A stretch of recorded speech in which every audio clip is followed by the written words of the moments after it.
welcome everyone to the Old Bridge Township Council meeting for August 10th, 2020. Please stand for a pledge of allegiance, and please remain standing for a moment of silence. Allegiance to the flag of the United States of America and to the republic for which it stands, one nation, under God, indivisible, with liberty and justice for all. As customary in this chamber, we stand for a moment of silence to remember those who are protecting our freedoms, both here and abroad, for our first responders, for those who have made the ultimate sacrifice. A moment of silence, please.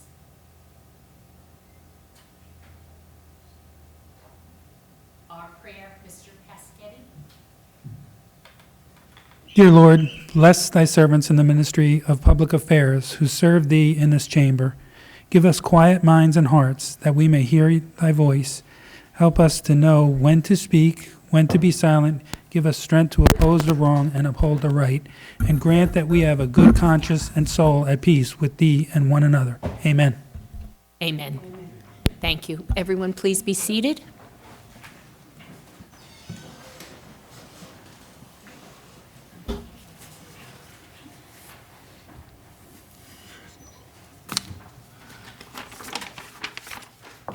This meeting is being held in conformance with the Open Public Meetings Act. Notice has been given to the newspaper, and notice of the meetings has been posted in public places. Next open public meeting of the council will be held on Monday, September 21st, 2020, 7:30 p.m. Mr. De Palma? Here. And Dr. Greenberg? Here. Mr. Murphy? Here. Mr. Fischetti? Here. Mr. Rizzoli? Here. Mrs. Walker? Here. President Sohar? Here. 7 present. Thank you, Stella. Good evening, everyone. First, we did have some presentations prior to the meeting, but I don't know if the mayor would like to speak on them. Yes, Council President, thank you so much. I appreciate it. Tonight I have some announcements to make. I have 2 promotions within our police department, and also I have 4 new hires of officers. Traditionally, we would have them come to the council meeting and they would be sworn in, but our building being closed to the public, we were unable to do that. So tonight I would just like to say a few words about each officer. And when we do go back to normal, we will bring them before the council and you'll be able to meet them. I'm sure you know our promotions officers, yes, but I'm very absolutely. proud of our 4 new officers. So I will start off with our first new lieutenant that was sworn in tonight, Brian Dole. Was hired by the Township in 1994.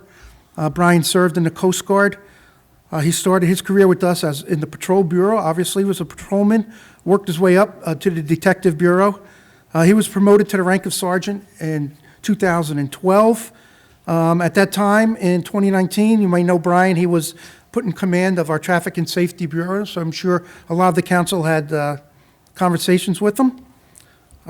He served our department in many other functions.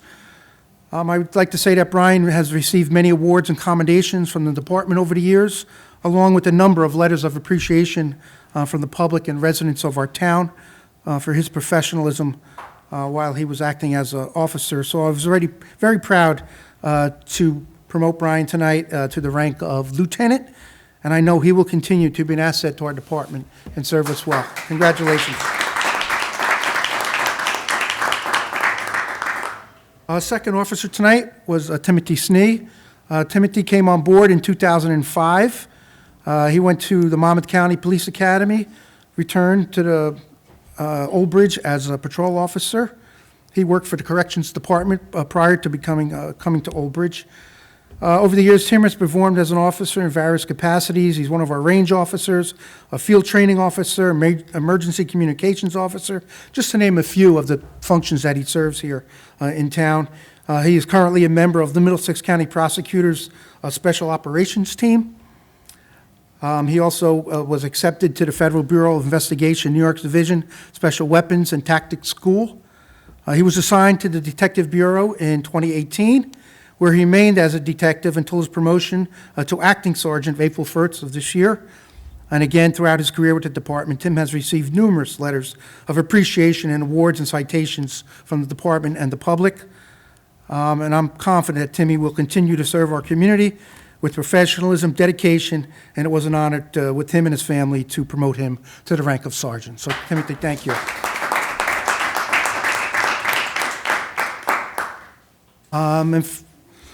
On this past Thursday, August 6th, it was a pleasure. The chief and I, and our commitment to public safety here in our community. We have 4 new officers that are be joining the department to protect our community and its residents. On behalf of the township, I would like to just say a few words about each officer that we have coming on board. Our first officer is Stephen Hartman. Stephen is 26 years old, is a graduate of the Morris County Police Training Academy.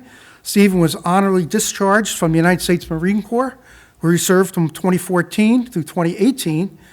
He is a recipient of the National Defense Service Medal and the Global War on Terrorism Medal, and it was certainly a proud moment to swear Mr. Steve Hartman in as a new officer with the Old Bridge Police Department.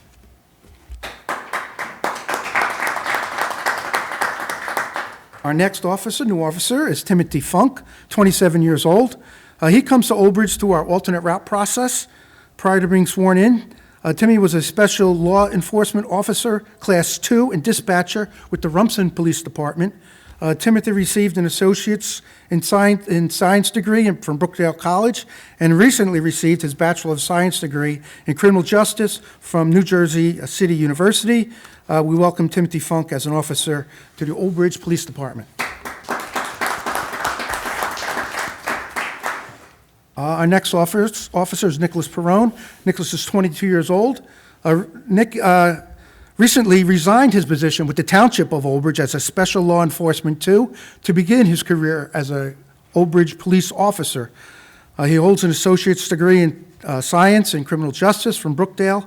We look forward to Nicholas Perrone continuing his service to the community, but now as a police Old Bridge officer, and we are confident in his ability providing public safety within our community. Congratulations, Nicholas. Michael Walsh, 21 years old, also served with the Township of Old Bridge as a special law enforcement officer, Class 2, and will continue to serve the township as a police officer. He recently received his associate's in science degree in criminal justice from Brookdale Community College, and we're also very proud to welcome Michael Walsh as an Old Bridge police officer and happy to have him serving our community. So, congratulations on new officers. Continue.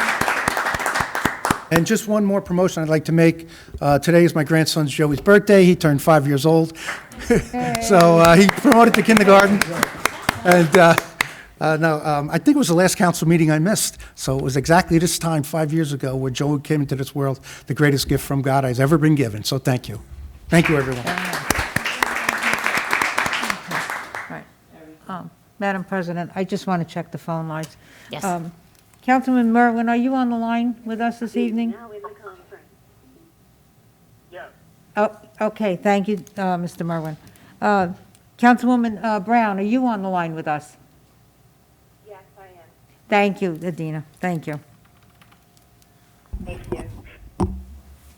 Okay, let the record show that Mr. Merwin and Mrs. Brown are both here this evening. So there's 9 present. Okay, thank you. Oh, thank you, Stella.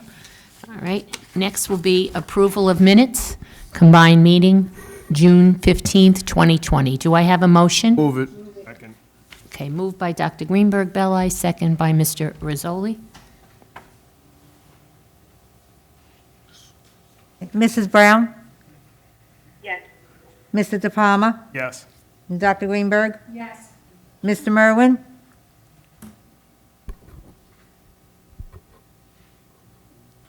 Mr. Merwin, approval of minutes?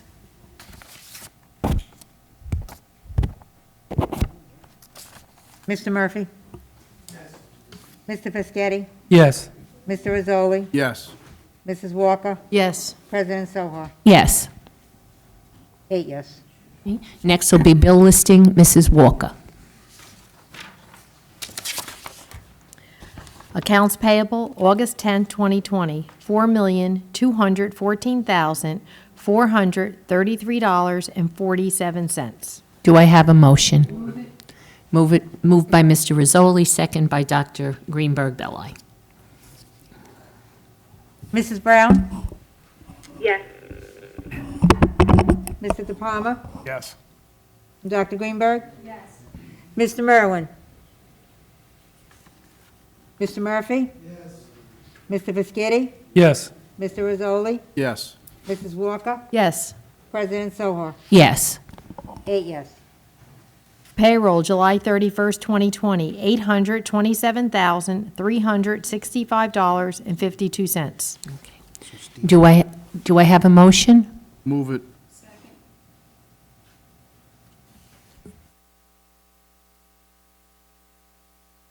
Moved by. Oh, I'm sorry. Moved by Mr. Rizzoli, second by Dr. Greenberg Belli. Mrs. Brown? Yes. Mr. De Palma? Yes. Dr. Greenberg? Yes. Mr. Merwin? Mr. Murphy? Yes. Mr. Viscetti? Yes. Mr. Rizzoli? Yes. Mrs. Walker? Yes. President Sohar? Yes. 8 yes. Payroll overtime, July 31st, 2020, $40,604.91. Do I have a motion? Move it. Moved by Mr. Rizzoli, second by Mr. Murphy. Mr. Shaw, may we have a breakdown? Council President, sorry. There was obviously no uptick in other departments for this payroll. The storm payroll will be reported at the next council meeting. For the police department, the total overtime was $35,207.75. When you deduct for grants, $6,599.26, and deduct ETO, $2,600.23, and deduct pandemic cost of $1,771.14. The net overtime is $24,237.12, representing 486 man and women hours. There was no special event during that pay period. There were 2 officers injured on duty on the light duty. Thank you, Mr. Shaw.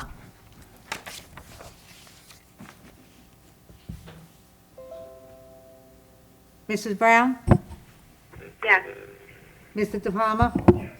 Dr. Greenberg? Yes. Mr. Merwin? Mr. Murphy? Yes. Mr. Viscetti? Yes. Mr. Rizzoli? Yes. Mrs. Walker? Yes. President Sohar? Yes. 8 yes. That concludes the bill list. Thank you, Mrs. Walker. I was just brought to my attention, we do have another presentation for this evening. So if we could have Mr. Mamakis come up, please. Good evening. Good evening, Council President and Council, Mayor. In a moment, we're going to have a gentleman call in, Ephraim Gertzberg, who is interested in investing in our township. We've had numerous conversations with him. He is on the line, so if you bring him aboard, I think he can explain to you what he looks to do and invest in this town. So, Stella, if you want to bring him online. Okay. Mr. Gertzberg, are you online? I am, Council President. Thank you. Okay, welcome. Okay. Thank you very much. Okay. I want to thank the, can everyone hear me okay? Yes. Okay, thank you. Thank you, Council President, Vice President, Council members, Mayor. I wanted to thank you for the time to be able to present myself, my company, and a vision for Old Bridge. My name is Ephraim Gertzberg. I'm the president and the sole owner of 2020 Acquisitions. We're a development company. We have been working with the assistance of the Brunetti organization, and in particular Mr. Brunetti, on a number of projects within Old Bridge that I believe will be a state-of-the-art, economically beneficial, and really a project that is, viewed as a real asset to the town of Old Bridge. I'd be remiss not to mention and express my appreciation for the help of Mr. Mamakis, who has given me sound advice and sage advice along the way, and I appreciate that. It's been a very productive and cooperative experience working with your economic development team, so I appreciate that. Prior to giving maybe an overview on the projects, I just wanted to give a quick background on my company, very quick. We're a real estate development company based in Edison with assets from California to Florida to New York and, of course, New Jersey. We've developed assisted living facilities, gas stations such as Quick Check and Murphy's Oil. We have done townhome projects, golf courses. We've done a studio outside of Los Angeles and, of course, warehouses. Over the past 3 years, our primary but not sole focus has been really warehousing from Maryland to New Jersey with over 7 million square feet in development. Just to highlight a few developments, we developed and I currently own the studio headquarters for Buena Murray. They invented reality TV and produced The Kardashians, Project Runway, Big Brother, Master Chef, and about 25 other shows. That project was a transformation from a single college to a studio campus and won Best Project in San Fernando Valley. I do apologize if anyone's against reality TV. It wasn't that I did not I don't get the cause of that. But that project has won again the best project in San Fernando Valley. We also completed recently the development and construction of a 923,000 square foot warehouse in Somerset, New Jersey, in conjunction with the Economic Development Department of Somerset, working hand in hand with Vince Dominic in that department. And we've created over $1 million in readables for the town of Somerset. That project just saw LG Electronics move in and is a NIOP, National Association of Industrial and Office, Deal of the Year finalist for 2020. And the reason I mention those two projects is I'm just highlighting some of our projects that, as you can see, when we start to develop, we try to be the best and spend the time and effort to be award-winning. It's important to us to have pride in our assets. I'd like to just briefly discuss the concept that we've been working on with Mr. Brunetti in the town of Old Bridge. In terms of Old Bridge, I believe that Old Bridge is an untapped market for industrial development. The number of highways running through Old Bridge is second to none, and Old Bridge has the density to provide labor to fulfill the jobs necessary to work the warehouse and light manufacturing that our projects would bring to the town. We've discussed approximately 4 different warehouse sites to provide a meaningful revenue source for Old Bridge, trying to give enough scale to be meaningful for budgetary and economic development in the town. And I personally am committed to developing a $300 million industrial project and creating a revenue base that will benefit all residents of Old Bridge. Some of the obvious and not so obvious benefits of warehouse projects of this size are that the projects we're discussing will generate approximately $1.5 million to $2.5 million annually in rateables. And as we all know, these rateables have very little cost or service associated with them. These projects create local jobs. Most entry-level jobs now are starting at over $15.50 per hour and go quickly from there. A lot of these entry-level jobs are at $16.50 and $17.50 just on day one. The infrastructure of these projects will help Old Bridge. There are improvements that will be necessary on Jake Brown Road. Additionally, there is a requirement for the town to pursue the Jake Brown Road White Oak extension with the DEP under the Brunetti settlement. But I plan on assisting with this requirement, saving the town time, money, and building the infrastructure necessary to try to accomplish some of the goals of the town. In terms of the golf course project that I believe many of you are aware of, I'll work with the town to create an executive 9-hole course that will essentially put 50 acres of open space into the town's hands. By my developing the property as a revenue-generating rateable, it also takes the property out of future potential residential development. We all know that there will eventually be around 4 and 5 of COA, and if these properties are developed for industrial, they'll not only be developed for uses now, but they'll also take away potential financially negative projects in the future, such as residential. Unfortunately, right now, we don't have specifics on the development of each property because all the properties have significant wetlands that we'll be mapping soon. We'll then be able to create site-specific plans that we're happy to share with you.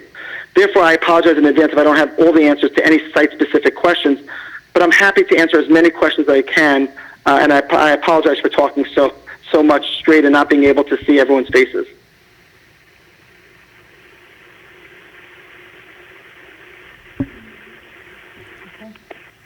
Thank you very much for all the information. It's very appreciated. Do we have anyone that has any questions for the gentleman? Anyone from the council?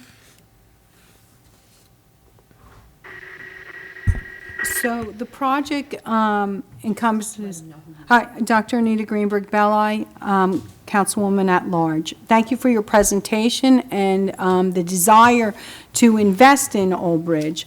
And we are all very excited when someone wants to invest in Old Bridge. Obviously, a clean project that you're proposing, one that gives ratables but also jobs.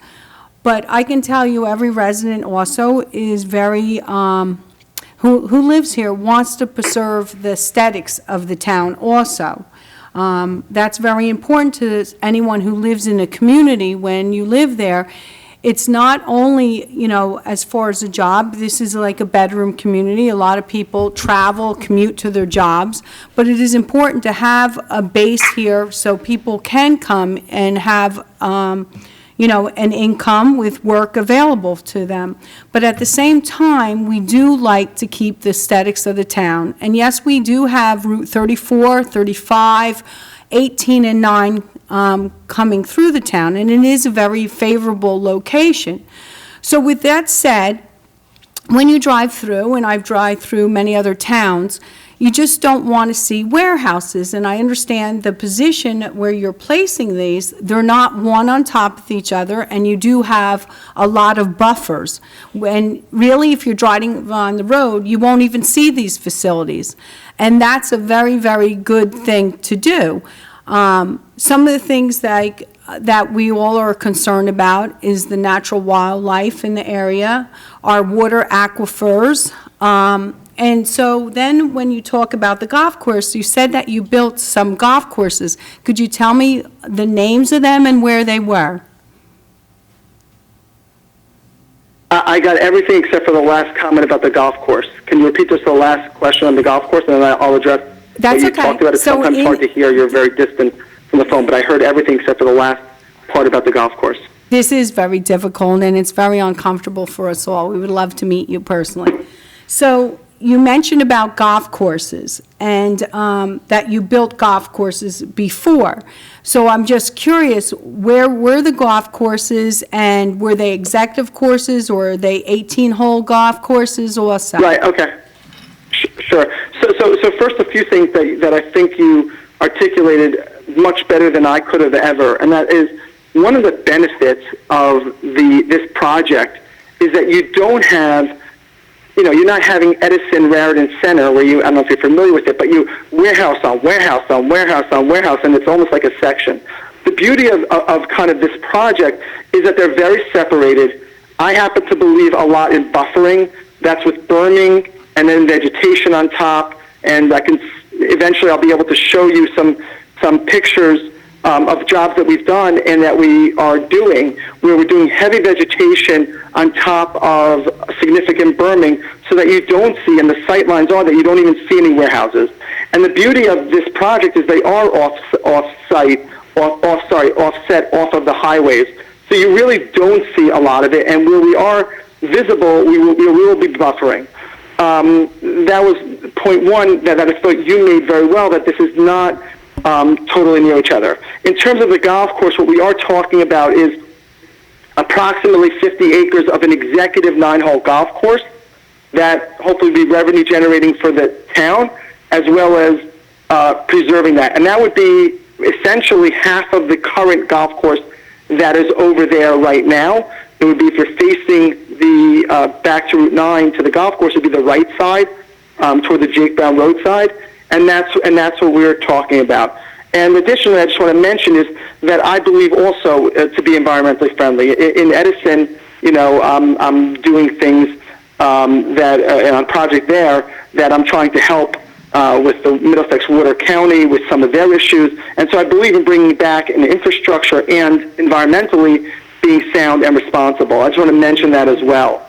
But in terms of your question of the golf course, it would be it would be a 9-hole executive course that would already have functioning golf club, functioning parking, functioning facilities, so that it would be an asset to the town. Yes, I understand that you want to build an executive course, but I thought you mentioned that you built other golf courses. Maybe I understood wrong. I'm sorry. Is that? I'm sorry. It's hard for me to hear you. Can you just repeat that? Someone from maybe the council president can. What Dr. Greenberg said was that she thought in your conversation that you mentioned that you had built other golf courses. She's I apologize, yes, I currently own 2 golf courses in Long Island. They're 18-hole, not executive, they're private membership clubs, so I'm very familiar with operations of golf courses and what it needs to be run. I own 2 in Long Island that actually I'm developing into residential. Ideally, I'm one of them trying to preserve, very similar to this, where I'm trying to preserve a large swath of the golf course and doing some residential alongside. Again, this project is not residential, it's industrial, obviously. Well, I'm so glad to hear that you do have 2 golf courses already and that you're familiar on, how to run a golf course, because honestly, as I said, people move to Old Bridge for many reasons. This used to be a farm community, so people moved there for the aesthetics in the town. We have a lot of open space that, we try to preserve to the best we can. And they come here because we are the 15th safest community. We have a good school system. So there's many reasons, and having jobs is very favorable also. And I will start by saying I do not play golf. Maybe when I retire, I'll have time someday. If I'm still able to walk by the time I retire, that would be a good thing. But at the same time, I know many people like to play golf. And I know that people come to this community and enjoy the golf course that's here. And sometimes I don't think that Mr. Brunetti realizes the gem that he has. And so with that said, I think the golf course is a very valuable asset, and if you have 2 18-hole, I think if you know how to run them, having also an 18-hole golf course in Old Bridge, I think would be very favorable. Executive course sounds good. Yes, if we didn't have a golf course, if we had that, but then to take an 18-hole golf course away to put an executive, as I said, I do not play golf, but I know a lot of people that do. And I know when I drive by a golf course it's very aesthetically pleasing. It's calming. It's peaceful. The open space, but that it's well maintained. It's very nice to view. And I know the wildlife and positive environmental impact that it has on a community. And I think Old Bridge is very proud to say that we do have an 18-hole golf course when someone comes here. And I know as far as the golf course, they've been very good as far as the school, like playing there, the school team. I know they have a senior program, they have an associate member, they have Women's Day. They have tried to incorporate a lot of different things at the golf course to get the community involved. And, unfortunately in Middlesex County, there are public courses, but they're not maintained to the best, and I think people would want to invest, to go play, golf. So if that was something that you would think about, and you already have the experience running a golf course, I think that's a win-win situation also. But that's my opinion from a non-golfer. I'm not pushing it because I'm a golfer. I just wanted to make that clear. So I was just surprised to take that golf course that's existing where I know it could actually be improved on in different aspects, and I think it will be really a very positive thing. Just from what I'm hearing from other people that golf, they really enjoy that, and I think, with your experience, I think it would be very, very successful and even grow from there. And I'm throwing that out there because I don't even think you considered that. If I can add something to what you're saying, since you're self-proclaimed not a golfer, but hopefully we get you into it. What you're saying is very important. And actually, I would say a few things. One is, in COVID, and if you saw, the first activity that people could do was go on the golf course. The first thing that the governor allowed exercise-wise was the golf course. I think it was a very important factor and element when we kind of broke back out to kind of starting society up again. So I agree with you 100%. Now, just a few things I want to mention very quickly on this is that the trend has been, just with the way that, technology, et cetera, is going, is there's a push to actually make golf courses faster and smaller, 9 holes, 12 holes. And the rationale is that people don't have 4.5 hours to do that.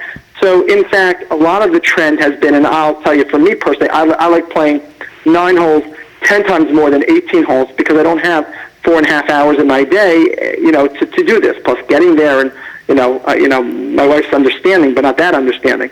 So the one thing that I just want to mention about a 9-hole golf course is it's a very flexible amenity because you could play the 9 holes. And then on weekends, a lot of courses that are 9 holes will allow the members to loop again. So you really are playing 18 holes. And in fact, sometimes they'll switch up the direction of what you're playing. So you'll play 1 through 9 first, and then maybe a different direction back. So I just want to mention that the 9 holes is not preclusive or exclusive of playing 18. And in fact, the trend is now 9 holes, come in, get a quick round. And then just a few other things on the golf course is that a lot of times, at least by me up in Long Island courses that we have, we're also trying to recruit the high schools. Let them come in, A, maybe caddy, maybe, a little bit get involved. B, have them learn, practice on the course. We do it for free. It's an amenity that we give to the towns, obviously. We're happy to do it. We always want to promote young playing and young people into golf. So I do agree with you 100%, and we're very proud of the fact that in our plan, we are trying to preserve the amenity of golf. And I do believe that it could be successful and will be successful there. So another thing that just, I know that there will be comments about, and, a lot of people always bring up, the traffic on Route 9. Well, personally, I would be more happy if the traffic was going into a business in Albridge instead of we get that same amount of traffic and the traffic goes down to other towns, and cross over, whether it's Monroe, Manalapan, Marlboro, and we don't get the rateable from it. So I think that that would be taken into consideration. And anyone who thinks that this isn't the future, this pandemic made it very clear what the future is with warehouses. People will come up and complain, don't want it. And as I said, I think you're doing a very positive thing just by the green belt that's around your warehouses. People won't even know that they're there. And it's funny, people say, I don't want that, but yet they aren't going shopping in stores. So you can't have it both ways. So I'm eager to learn more about this project. I wish you the very best, and I wish the town the best, and I hope that we come out with something that's very positive for everybody. And I appreciate your time. Thank you very much. Thank you. Thank you, Dr. Greenberg. Any other Thank you. council member? Okay, Mr. Murphy, just identify yourself for the gentleman. You need the mic. Yeah. And your name, John, so the gentleman knows? Murphy. John Murphy, I'm councilman. I do play a lot of golf. An executive course will bring nobody here. Now, they have 2 executive courses, one that Middlesex County owns, that it's a par, I think it's a par 64, and one right down the road, but it's got 18 holes. The other one also has 18 holes, and they just put $11.5 million, or they're putting $11.5 million into the other 2 county courses, which will make them better than ever. Nobody wants to come out and play 9 holes. That's not going to happen. And I don't know if you looked into it. Jim Llewellyn. We were going. Is now in the conference. We were going. Is he still on? Yes, he's still on. No, he's We were there. going to build a golf. I'm on. It's hard for me to hear the gentleman. Is it possible to him to come closer? I don't know. I'm sorry. I can't get closer. Gonna come closer. Can you hear me now? Yeah, I heard about the county courses and Yes. other comparable courses. We're putting the 2 county courses have been in bad shape for 30 years. We're putting $11 million into it. They're saying that's going to be the future of Middlesex County. That's where everybody's going to be going. We also have an executive course in Middlesex County and one in Monmouth, but they're both 18 holes. They're just shorter.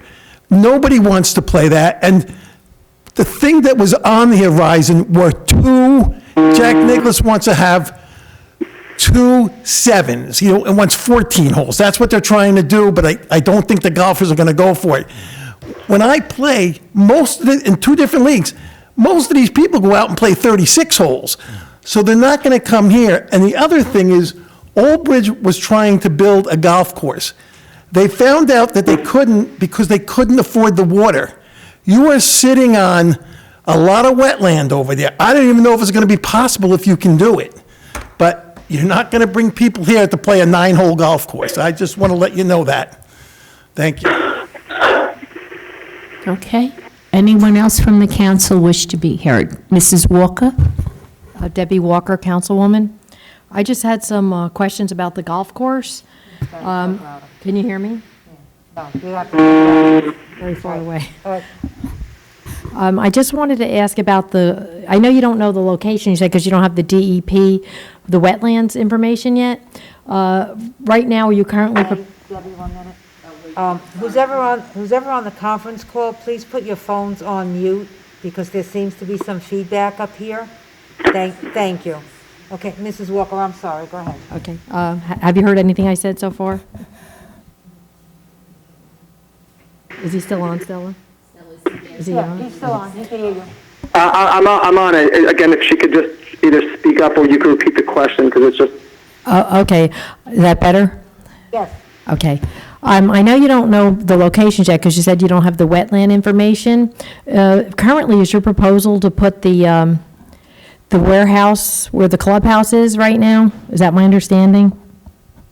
No, the clubhouse would stay where it is now. It's the opposite side would be the warehouse. The opposite side. The clubhouse and that side would remain the golf course. Okay, so you're considering putting an executive course on there, and then the warehouse would be on the other side? Right. It would be an executive course by where it is now on the right side if your back is to Route 9, and the left side would be a warehouse with buffering.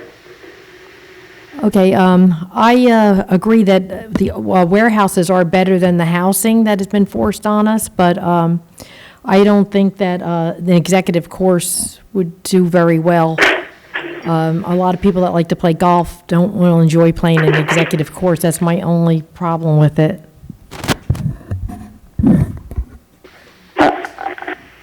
Again, what it sounds like I'm hearing is there's a question of the viability of a 9-hole executive course. Is that a fair comment, Councilman? All right, now, Hello? are you through, Mrs. Walker, or? Yes, I just wish that we could make it a bigger golf course. Hello? Yes. Mrs. Walker, last sentence was she just wishes you could make it a bigger golf course. I wish so also. I mean, there's still, if I could just say this, we're still very preliminary. I mean, again, a lot of this project is so wetlands based. I've been doing this for a long time. I've never seen so many wetlands in my life that I'll be able to say that I don't do some wetlands on, but this, all this seems to win the jackpot on wetlands. So, I just think it's very early, and I do believe I'll be coming back with more specifics, and we can really work through it together in a collaborative way to see what we can and cannot do. Sounds good. Okay. Are you through, Mrs. Walker? Yes. Okay. Is there any other council person? Mr. De Palma? I just wanted to thank you very much for wanting to, actually, can you hear me? Can you hear Councilman DePalma? I could barely hear him. It's been a little bit difficult, but if you could speak up, I'll try. I just wanted to thank you for wanting to invest in our township, and the one thing I do look forward to seeing your site plans once they come out, because maybe once the site plans come out and we could see it better, we could visualize it, because I think what we're looking at now is we're trying to put our vision, well, your vision into our head, and all we're getting is our vision out. So, just again, thank you very much for looking to invest and wanting to invest in our township, and I do look forward to working with you to see how this does work out, and hopefully you do come here with your plans. Okay, thank you. I appreciate that, and I just want to say that the one thing that you will find about me is I'm very collaborative. I'm looking to do what's best for the town. So, again, if we could work collaboratively, I'm a participant, absolutely. Okay, are you through, Mr. De Palma? Okay. Anyone else for a comment from the council? Any other council member? Okay, seeing no hands, I will close the comments by also saying thank you so much for coming this evening and sharing with us. Thank you so much. I'm sorry Thank that you it so had much to for the be, time. this type of a communication, and it is difficult. But, naturally, you understand that as a council, Is now in the conference. we have, a lot of thought about this. It's something that will go, our footprint to follow into, perpetuity. So naturally, we just want to make sure that, we ask the questions, and we do have a collaborative relationship, because this way, hopefully, things will, we can accomplish good things. So thanks again for coming tonight and for sharing everything with us. Thank you very much. I appreciate the council's time. Truly, thank you. Okay, thank you. Have a day. good evening. Bye-bye. All right. So next will be public hearings and ordinances for second reading. H1, Release Reduction Performance Guarantee, Reclamation Technologies Incorporated, Block 5001, Lot 7.11.7.13, and application number 37-16P, cash bond. Good evening, Mrs. Shapiro. Good evening, council. This was an application in front of our planning board for a Class B recycling facility. You may recall that we started discussions on this in our June council meeting for the release of this bond. There was a memo dated June 3rd, along with a punch list. Has left the conference. Mrs. Shapiro, 1 minute. Mr. Krumholtz, are you on the line? Yes, I am. Okay, can you Thank hear you. Mrs. Shapiro? It's a little faint. I'm right. trying my hardest. Yeah. Nicole, you're going to have to really speak up loud.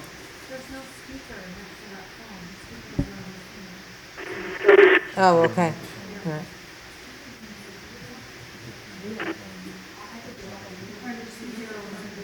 Did you want me to sit there? And Nicole, you can take my chair. Okay. All right, 1 moment, Mr. Krumholtz. Okay, thank you. You're welcome.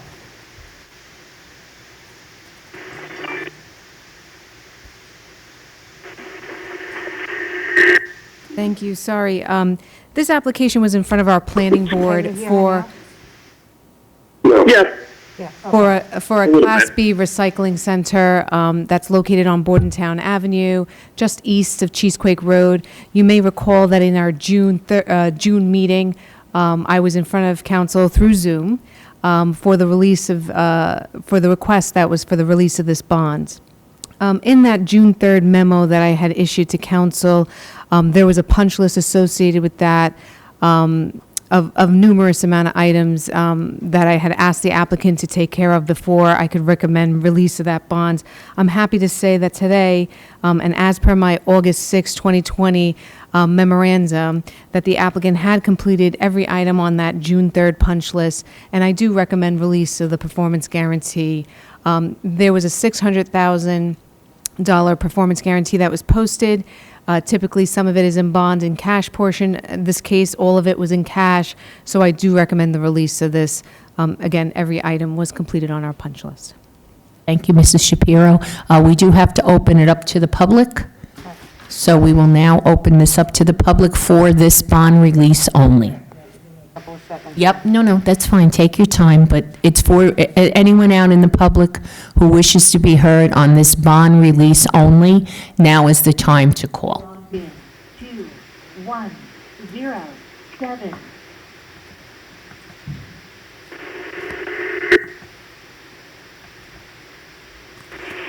Your call cannot be completed as dialed. Please check the number and dial again.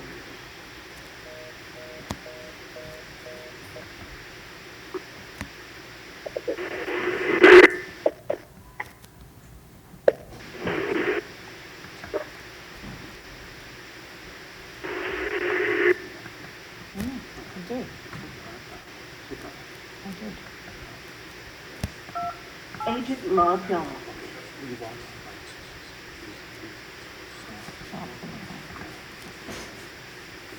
Agent logged in. 2107.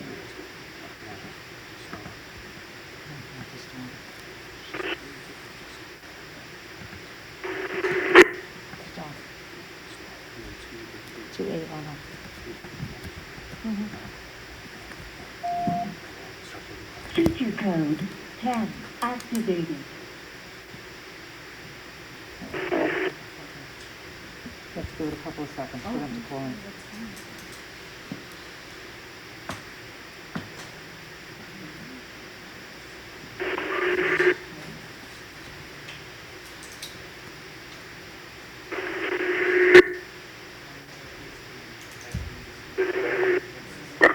No, they're not disconnecting it. It shouldn't.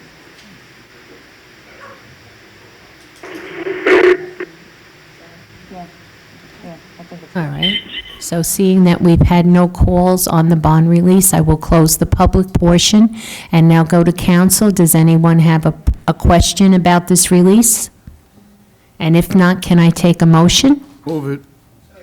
Okay, moved by Mr. Rizzoli, second by Mr. Murphy. Feature code 10 deactivated.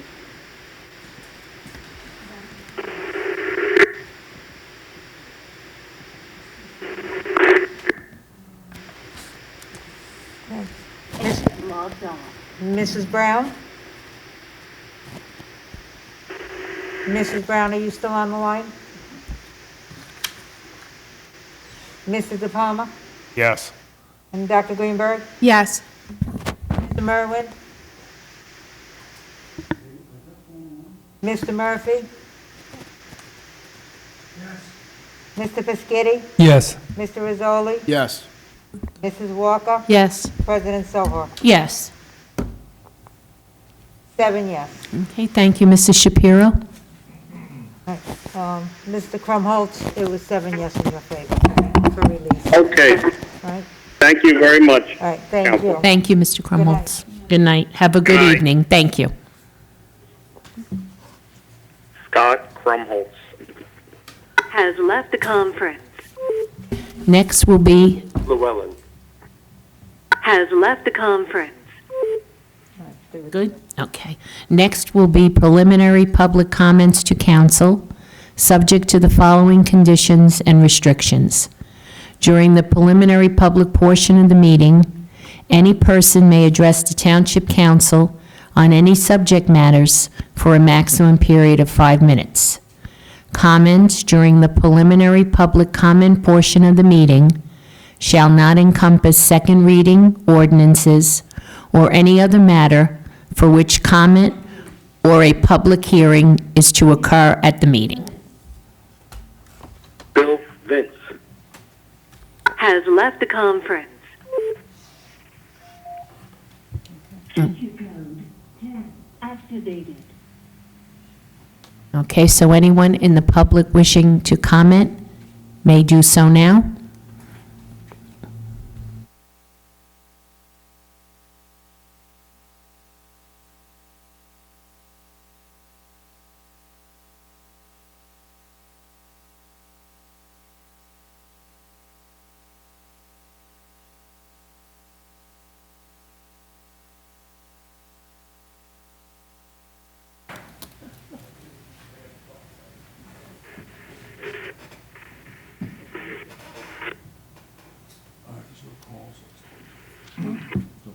No calls, not yet. Oh, you have it on your phone? So that's good, we know for sure. Oh, I see. We don't want to miss them.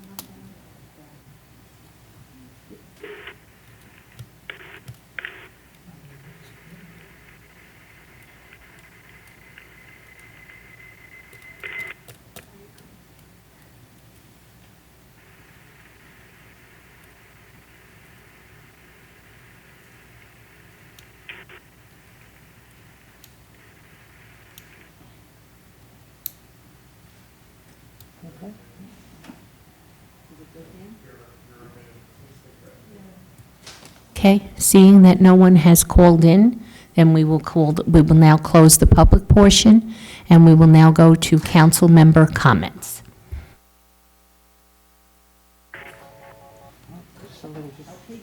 That's fine.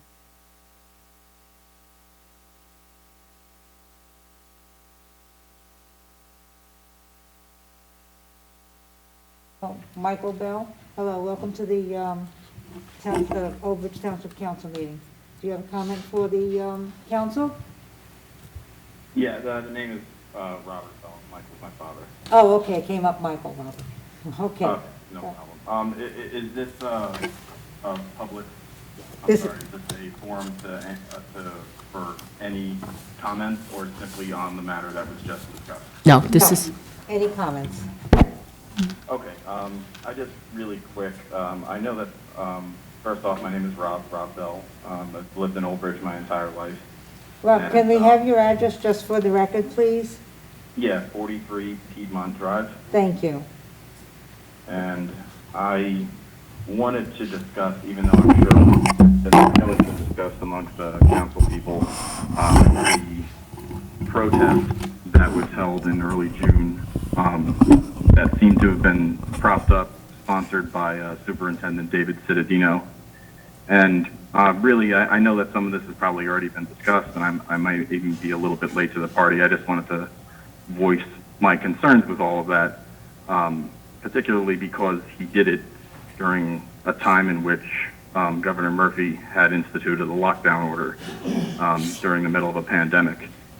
And I just wanted to, I guess, at least voice my concern about that because of, at the time, there was still very much a threat of spreading COVID, and also due to the acrimony and tension in the air, there was danger of rioting or violence, especially since the gathering included some thousand people. It happened to not go that way, but in addition to having a gathering of that size during a time in which a lockdown order was in place, I understand that he also did not go through the channels of getting a permit from City Council or telling Mayor Henry about what he was doing. So really, I just wanted to voice my concern about what happened with that and what exactly is being done to address it. Because as far as I'm concerned, I think that Superintendent Cittadino owes us an explanation for what seemed to be, in all probability, a blatant disregard of his duties as a public servant, as an educator. So particularly, why exactly he felt compelled to defy the ban on gatherings that was in place at the time. Why did he have such a large gathering in defiance of the lockdown order and tying up police resources to ensure that the gathering stayed as peaceful as possible? And why exactly he used his publicly paid position to influence children on what are really highly incendiary and controversial topics. I'm not sure if everyone was made aware that in addition to the protest, there was a letter written by Superintendent Cittadino. It's since been taken down the Old Bridge Public Schools website, but it linked to a litany of resources from an organization called the Center for Racial Justice in Education. And as far as I can tell, this organization seems to be heavily influenced in the philosophy or ideas of critical race theory, which are largely very, you can say very leftist or even nihilistic in their content.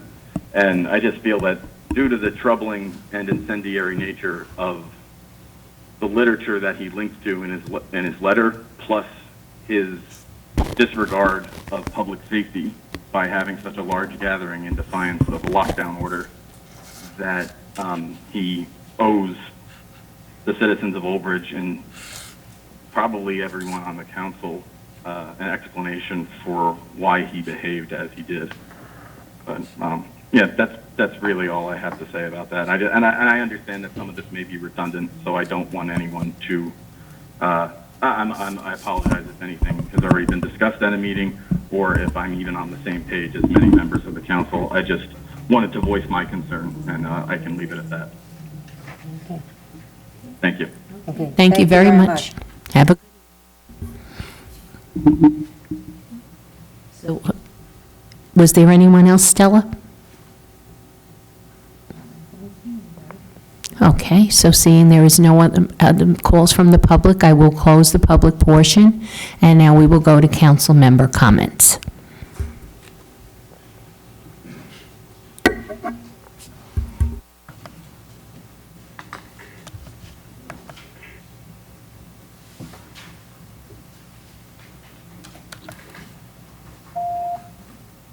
Feature code 10 deactivated.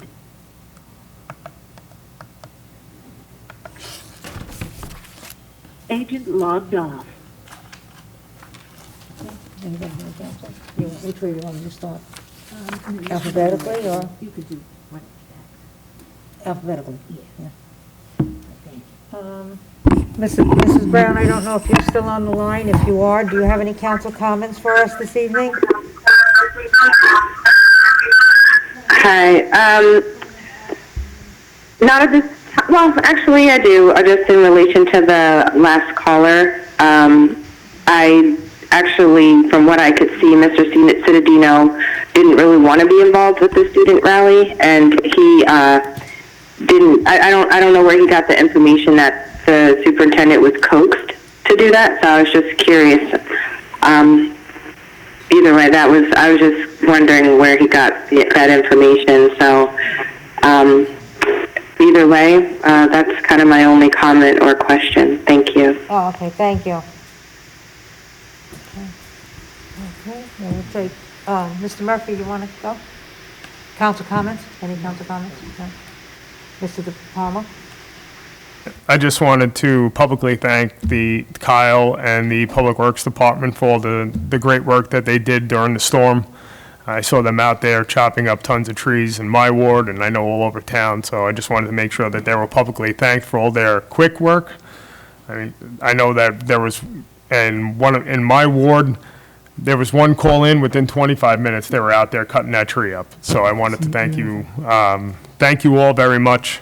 You were a godsend, especially with those trees that were blocking the streets. So Kyle, send my regards to everybody in your department. And also just congratulations to our new lieutenant and sergeant, and congratulations again to our 4 new officers. Good luck in town. I look forward to meeting you all in public when we can all get together. Thank you. Thank you. Mr. Rizzoli? Thank you, Stella. I too want to congratulate our new supervisors, Old Bridge Police Department, and our new police officers.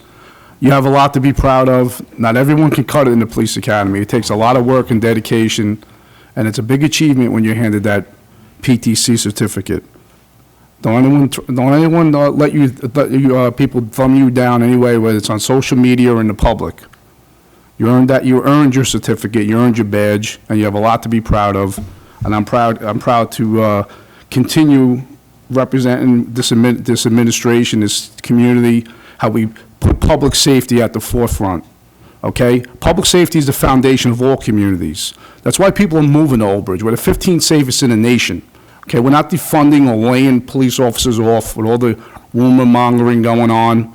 Okay, ask the gentleman across the river and his communist views how the crime has skyrocketed. That's why we have so many great people now moving to our community, because they know we're safe. People want to do business. You heard tonight, gentleman wants to invest millions of dollars here because we're the 15th safest. Our police officers do a hell of a job, and you don't get to that status unless you work with the community. And now let me address the caller. Mr. Bell, thanks for calling. I would suggest that you call the Board of Ed. And one thing I would say, that taxpayers pay for their children to be educated, not radicalized. If he put out any letter directing anyone to any different sites, then takes the letter down, if it was done in good intentions, the letter probably wouldn't have been removed based on what the caller said. So I just want to direct Mr. Bell to contact the Board of Ed at their next meeting. And once again, I just want to thank the mayor for continuing hiring police officers and putting public safety at the forefront. All this ridiculous talk about defunding. People have no idea what they're talking about public safety.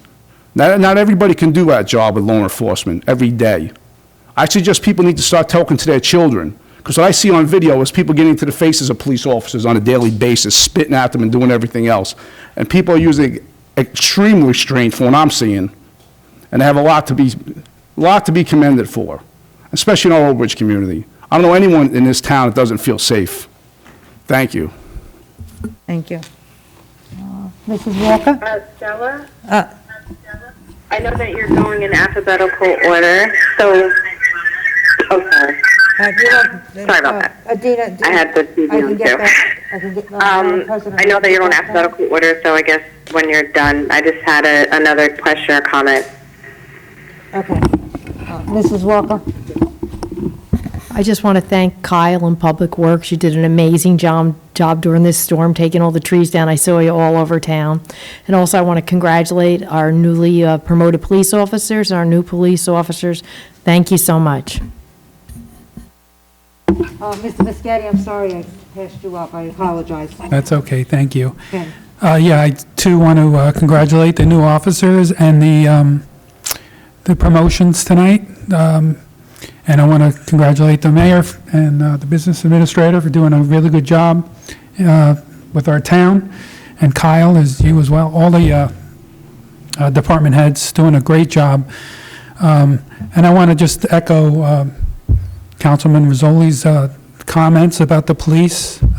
Totally support our Old Bridge Police Department, and we should be defending our police, not defunding. We're not defunding. We're actually supporting, and the administration does support our police department as well as the entire council here, I believe. They do a great job, especially under the circumstances. So thanks once again. Thank you. Dr. Greenberg? Yes.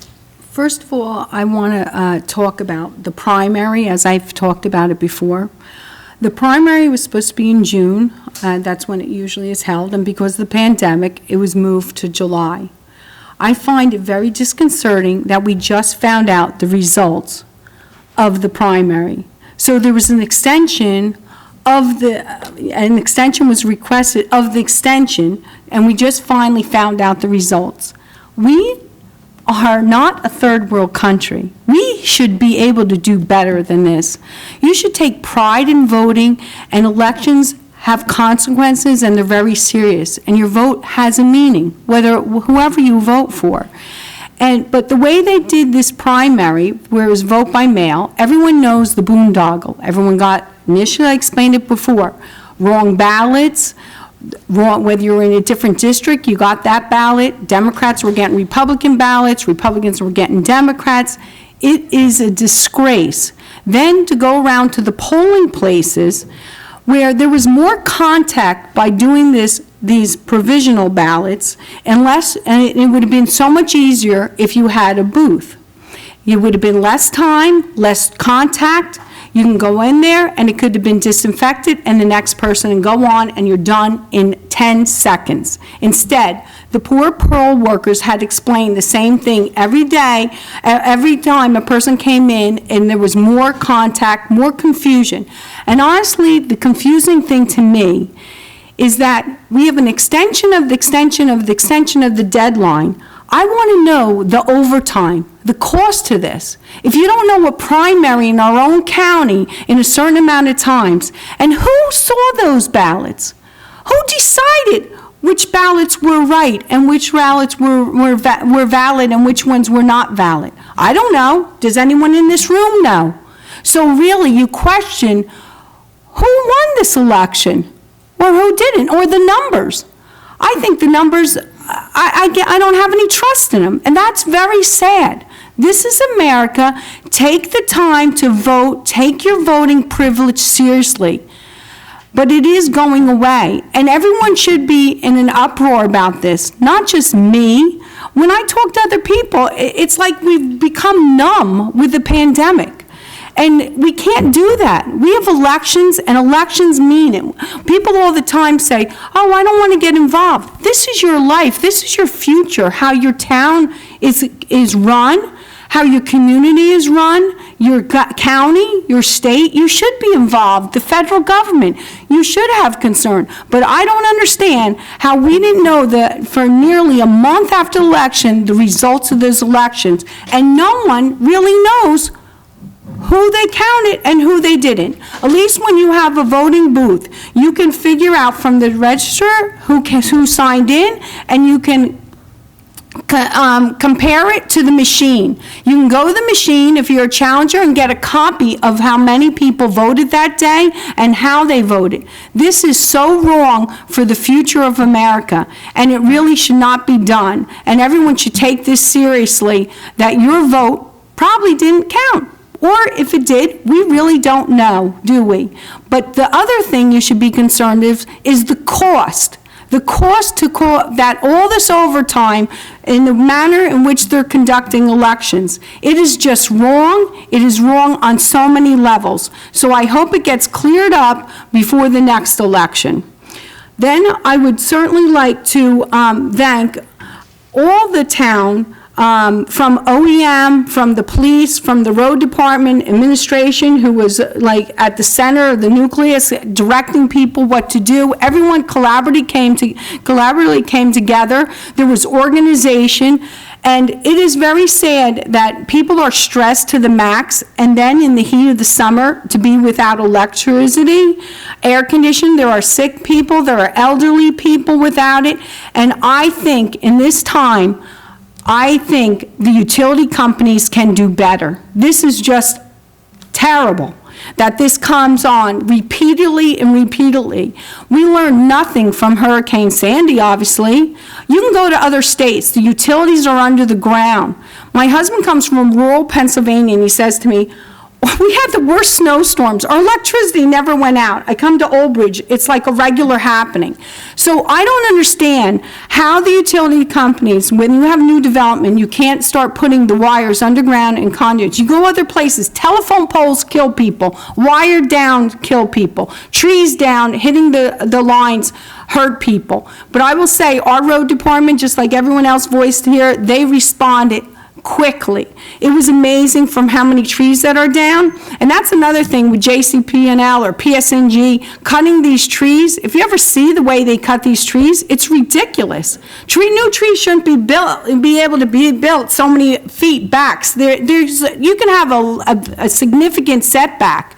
You go to other states, I don't know, they have hurricanes in the south a lot. They don't have poles. You don't see poles anywhere. This is a cheap way to do it, but it really infringes on the life style of people in so many ways. There are ill people that need, whether it's oxygen in their home or other equipment, elderly people, air conditioning. We had 100 degrees days. This should not be happening. And the most disturbing thing after Hurricane Sandy being out that length of time and nothing gets done about it, no change. Don't they have any plan? Don't they have any, future goal that they want to go for? Another thing is, we have a representative in this town. Now, we had one before. He was responsive. You could call him. I think it's very disconcerting that these utilities send us a representative and then they notify us that they don't want to hear from the council people. Well, we hear from the citizens in the town. The residents complain to us. We need a go-to person. Overall, our township workers, I can tell you, my business is in East Brunswick, and I will tell you, Old Bridge is responsive. People can lament and complain, and you have a right to, but you should compare it to other towns. When we were out of electricity in East Brunswick, the mayor sent out a notice that they don't contact the mayor's office about it. I personally contacted the police department, and I said, we have a contact person in Old Bridge that we reach out to. You must have someone. Can you reach out to that person for me? It was like I was speaking a foreign language.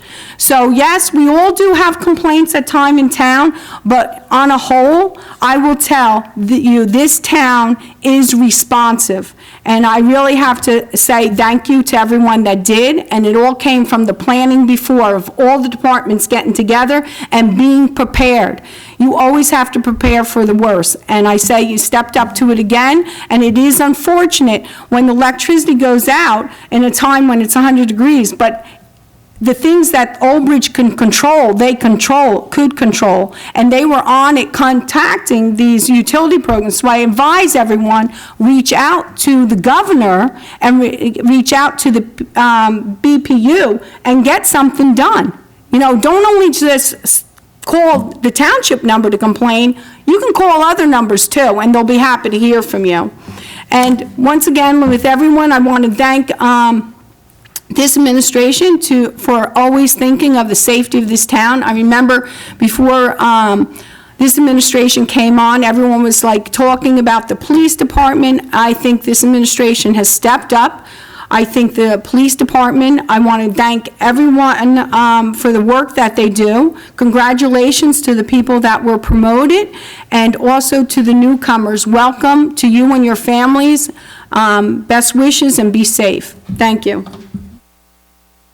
Thank you very much. I too, I mean, there's so much that we are thankful for this evening, and I think a lot of it has to do with who we have in place in administration, our mayor, and all our department heads, and all the people who work here. I think we showed a calmness and an intense, for making sure that the people were safe. We automatically had a plan in place, and we implemented it. We made sure, for instance, there was a cooling center for people. If you wanted to come, you could recharge your devices, and you had a place to go. We made sure we did that on our own. We didn't wait for the county or the state to give direction. We had direction. We had it right here in our own township. And I think the police department, like Dr. Greenberg said, the OEM, all of them, it was a lot of planning. Public Works, my goodness, Kyle. and recreation, everyone. It was a concerted effort, but it was planned. It didn't just happen by chance.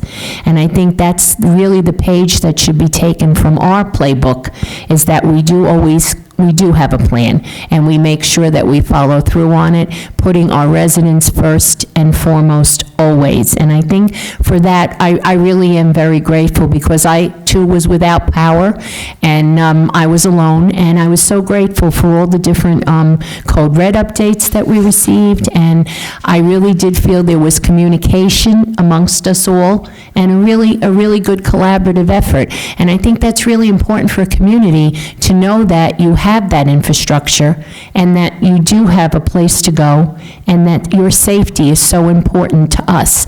I mean, I can't tell you how many phone calls, and understandably, especially with the older communities. Now you're old, you're alone, and you're afraid. Well, we tried to do everything we could to help people, and I really think that's so important. That's part of our, being a community. And this administration, mayor, all the departments, top to bottom, were absolutely phenomenal, as well as council members who were there for their residents, So I just wanted to make sure that everyone realized just how important we take things, and how seriously we take your safety. As far as JCP&L, I think there was communication, definitely a breakdown in communication, and I really hope that in the future they do realize and take into consideration that we're the recipients of all the questions, of all the fears, of all the, the anxiety that goes on in a situation like that. And again, we need someone we can speak to. And we don't call them unnecessarily. I don't feel we, during the course of the year, have any, constant communication and calling them. I think the only time we do is when our residents reach out to us. This is what we need to do. We need to find out what's going on for them. And I really thought that was not the way we should have had this set up. But again, like I said, thank you to all of us in Old Bridge. I really am Old Bridge proud. I think it starts from the mayor and works straight on down, the calmness and the ability to just make sure that everything runs correctly. So thank you all once again. Mr. Murphy, did you want to? Oh, okay.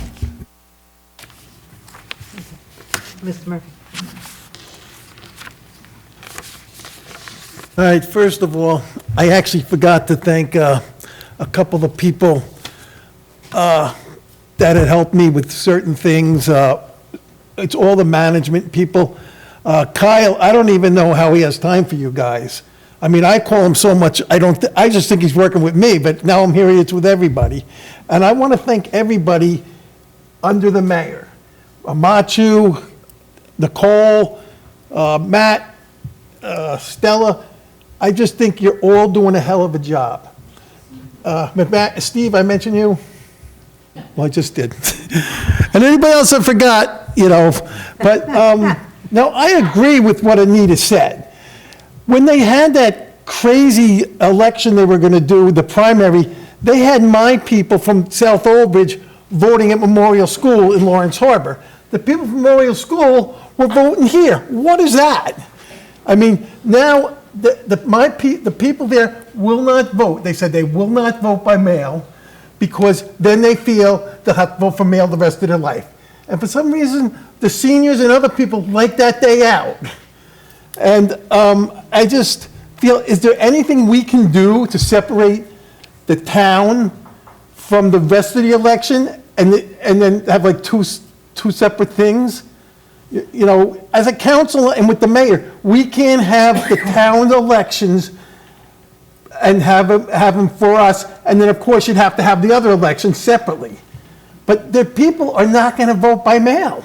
And they're not, I don't even know if what they're going to do is the same as last time. They're not going to go out to vote. Yeah, I'm figuring that's the answer. All right, and that's all I wanted to say. Everybody's been great here. Thank you. Thank you, John.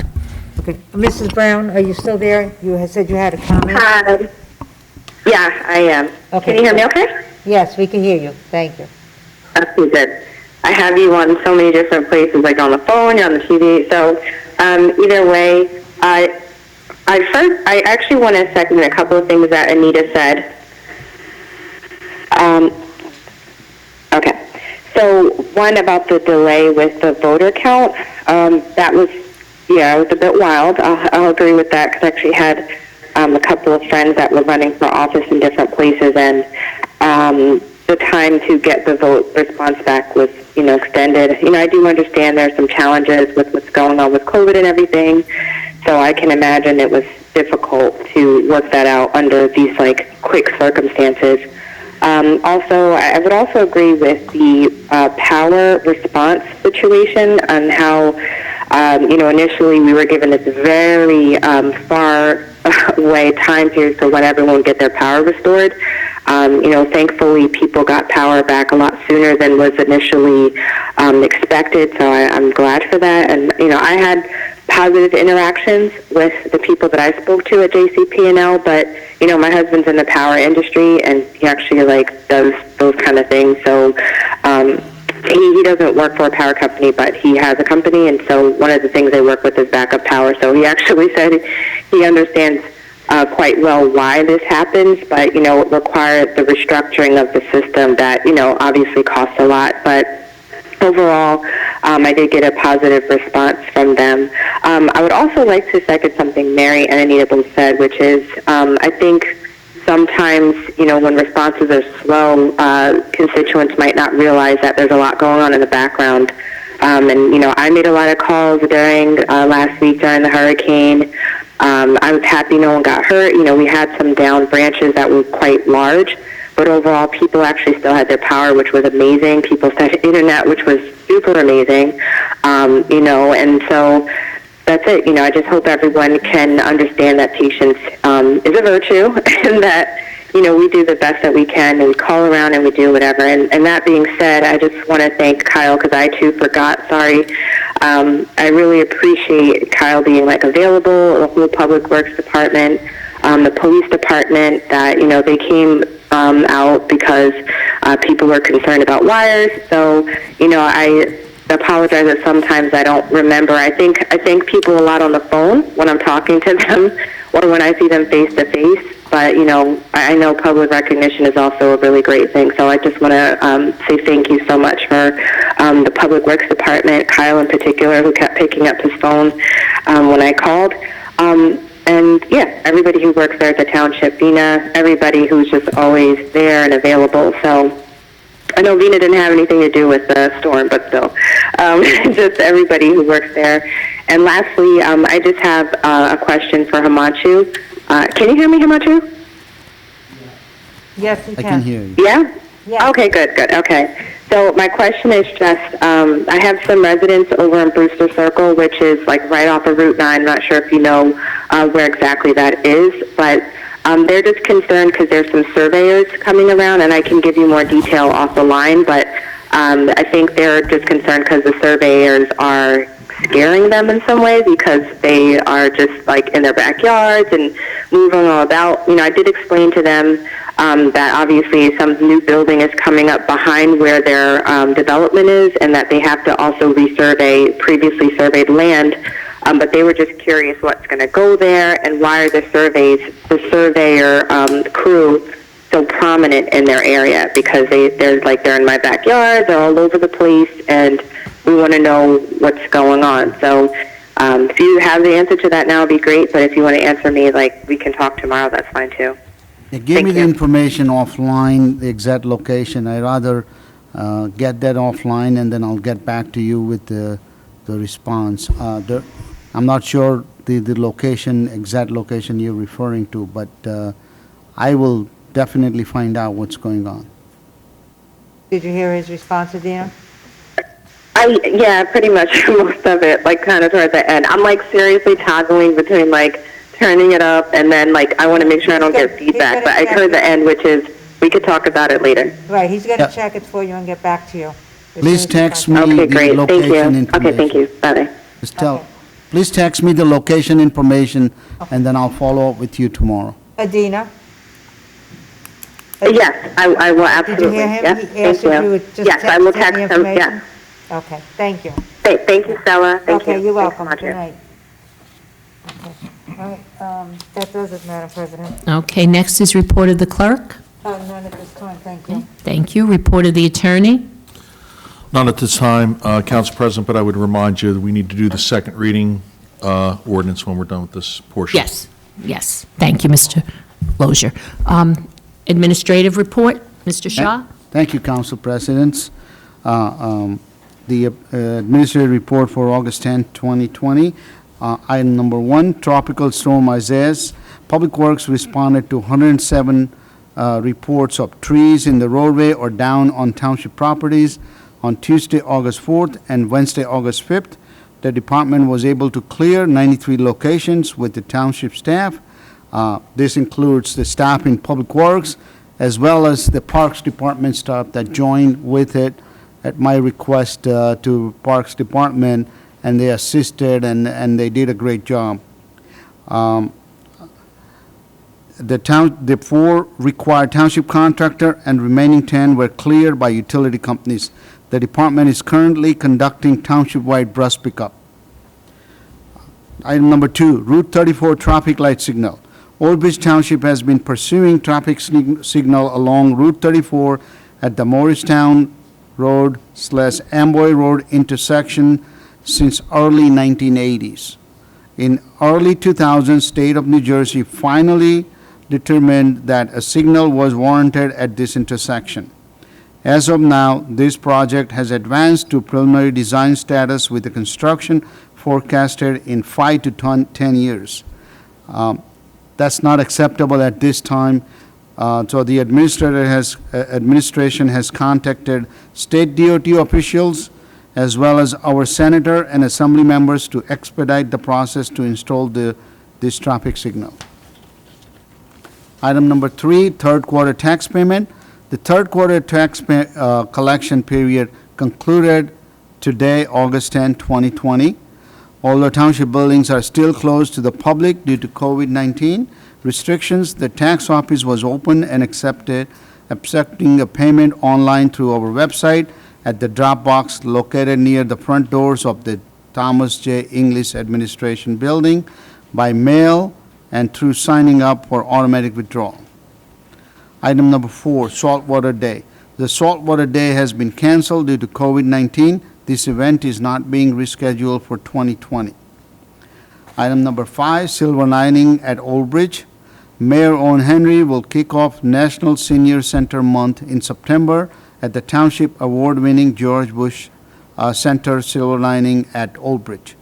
More information about Senior Center Month will be available on our Township website, oldbridge.com/silverlinings. Item number 6, September 11 Memorial Service.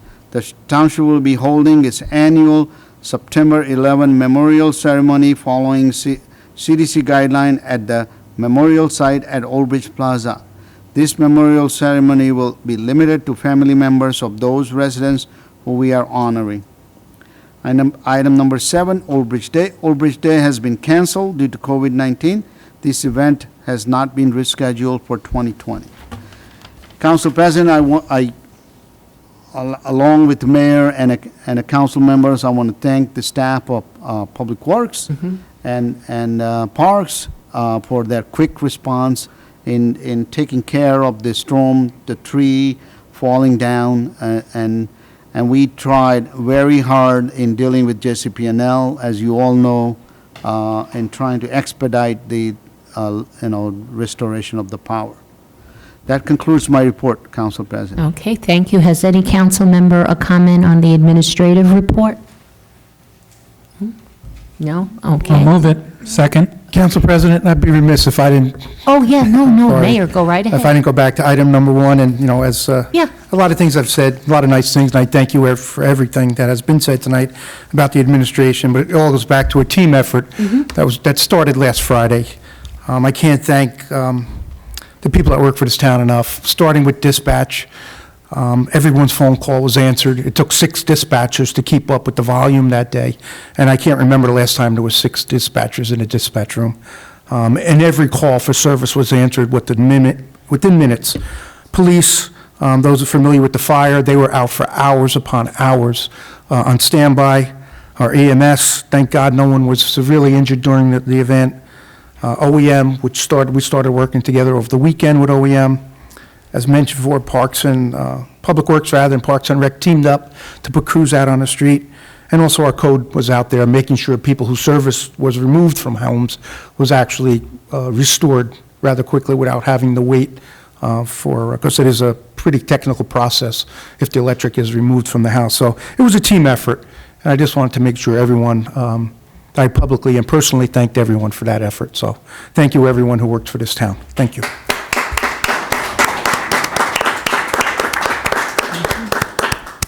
Okay. Then, I'm sorry, the motion was made by whom to accept the report? I second it. Okay, so you made the motion, Dr. Greenberg, second by Mr. Pescetti. Mrs. Brown? Are you there? Mrs. De Palma? Yes. Dr. Greenberg? Yes. Mr. Merwin, are you there? Mr. Murphy? Yes. Mr. Pescetti? Yes. Mr. Rizzoli? Yes. Mrs. Walker? Yes. President Soha? Yes. 7 yes. Okay, thank you very much, Mr. Shaw. Next, we'll be going to ordinances for second reading. Ordinance number 2020-15. Ordinance amending section section 10-8.9, residential permit parking.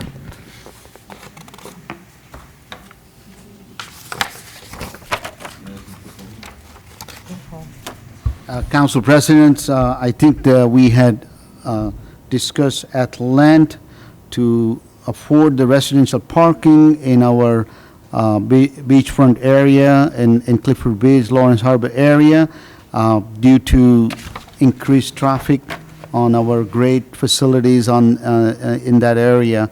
And so this residential parking ordinance will allow us to secure parking in the neighborhood. And so I think it was discussed at length. Administration recommends that council adopt this ordinance to help us, help the residents in the area. Okay, thank you. We'll open it up to the public now. If there's anyone in the public that wishes to be heard on the second reading of this ordinance, it would be the time to call in now.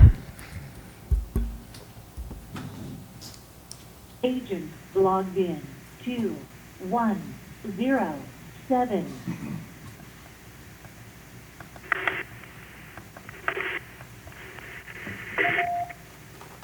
Feature code 10 activated.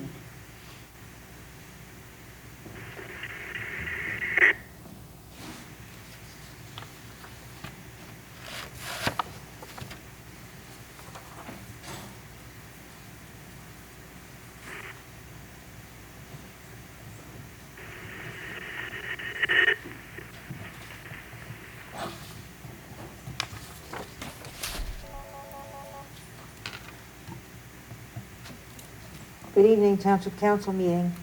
Oh, yes. Hello, Stella. This is Donna Wilson. Hello, Donna. You're calling with regard to the ordinance 2020-15?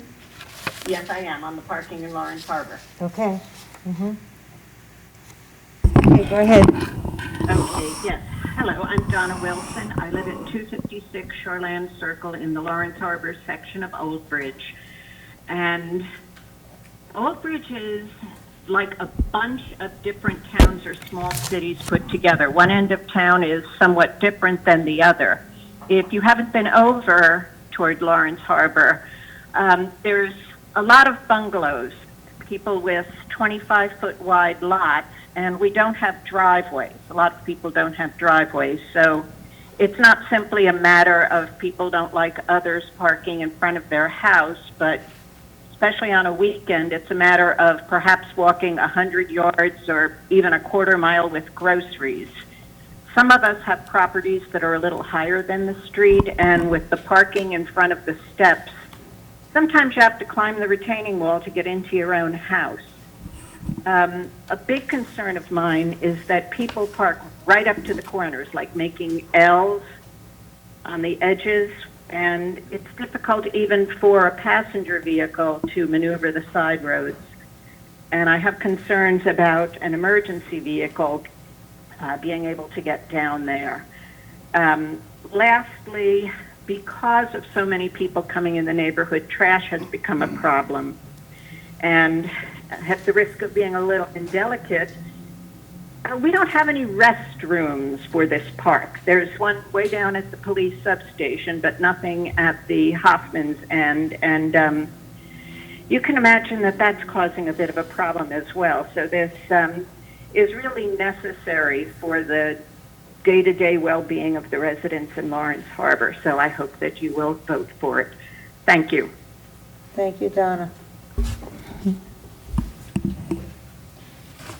Anyone else from the public, Stella?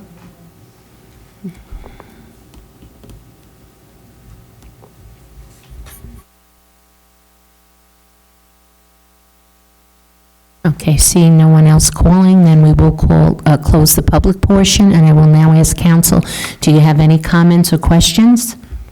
Okay, who would like to make?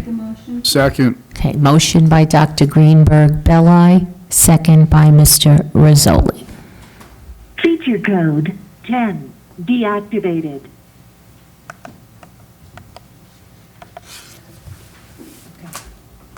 Agent logged off. The motion was by? By Dr. Greenberg Belli, second by Mr. Rizzoli.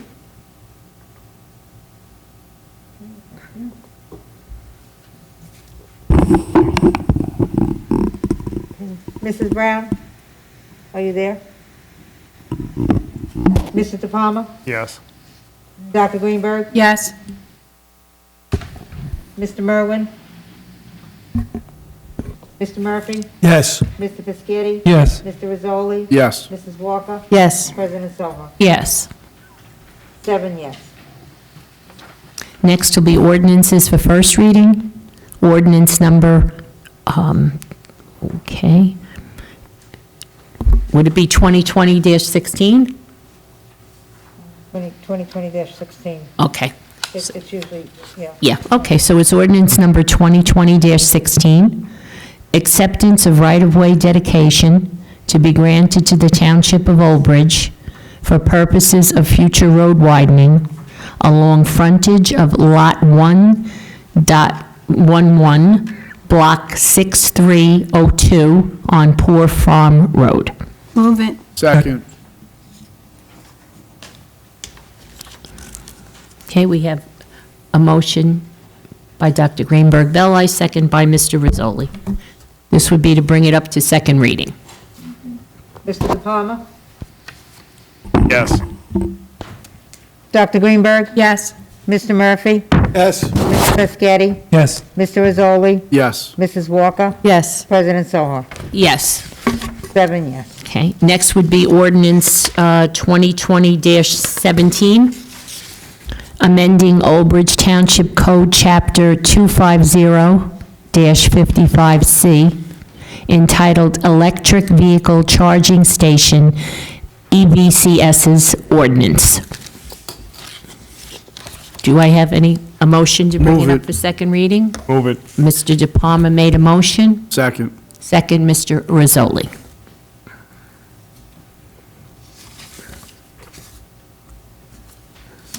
Mr. De Palma? Yes. Dr. Greenberg? Yes. Mr. Murphy? Yes.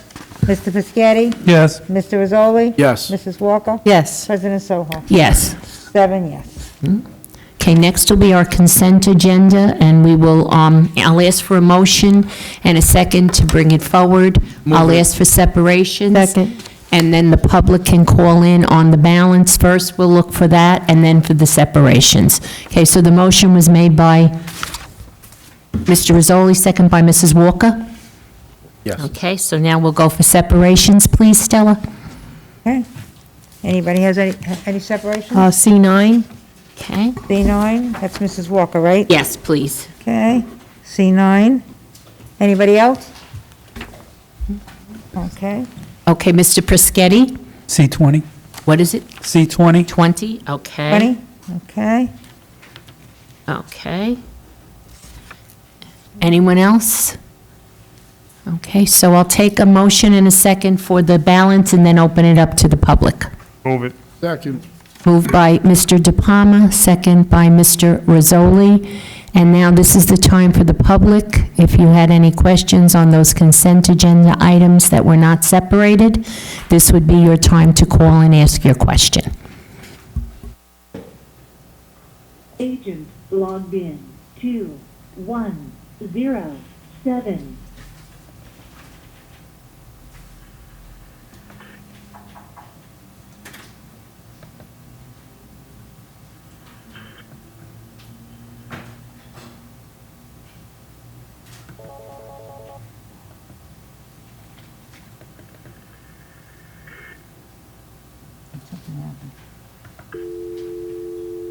I'll just start over again.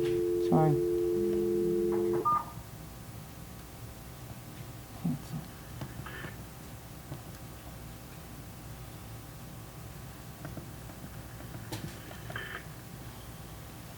Agent logged off.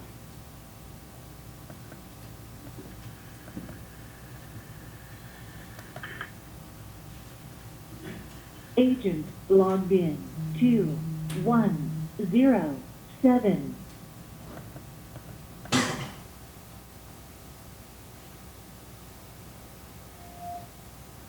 Feature code 10 activated.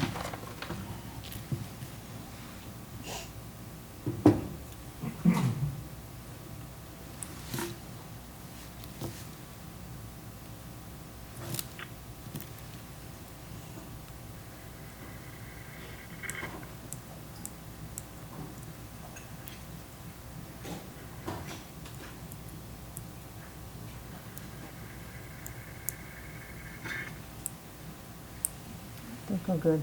Okay, I will now close the public portion on that balance of consent agenda items, and we'll go to a roll call.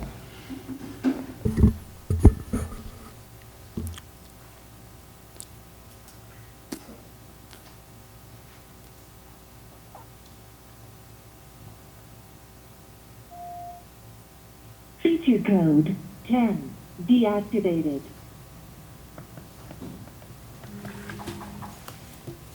Agent logged off. Okay, roll call. Mr. De Palma? Yes. Dr. Greenberg? Yes. Mr. Murphy? Yes. Mr. Pescetti? Yes. Mr. Rizzoli? Yes. Mrs. Walker? Yes. President Soho? Yes. 7 Okay. yes. Thank you. Next will be C9, Mrs. Walker. Yes, I just wanted to bring it to the public's attention that we're voting on tonight to upgrade the basketball courts in Central Park and also the Lawrence Harbor beachfront, because I know when we vote on all the items at home, if you're not looking at the agenda, you don't know. So I just want you to be aware that that's a really good thing that's happening. Okay, anyone else? I agree with Mrs. Walker. Oh, okay, go ahead, Mr. Rizzoli. I just wanted to say the same thing. I think it's great that we're updating the basketball courts for the children. When I looked at the Lawrence Harbor one here, I was surprised after all the years of the elected officials who represented and grew up in that area. I'm shocked that it's, finally being done. This, took so long to get done after all the elected officials who grew up in that area. But either way, I think it's great that we're doing this for the children. Thank you. Anyone else from the council?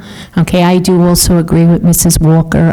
We made a commitment that we were going to improve things, and we have, again, methodically and very fairly. I think that each ward has been the recipient of many good projects, and I do applaud the administration, mayor, and the council too for having the wisdom to invest in the community, and that was a promise that was made.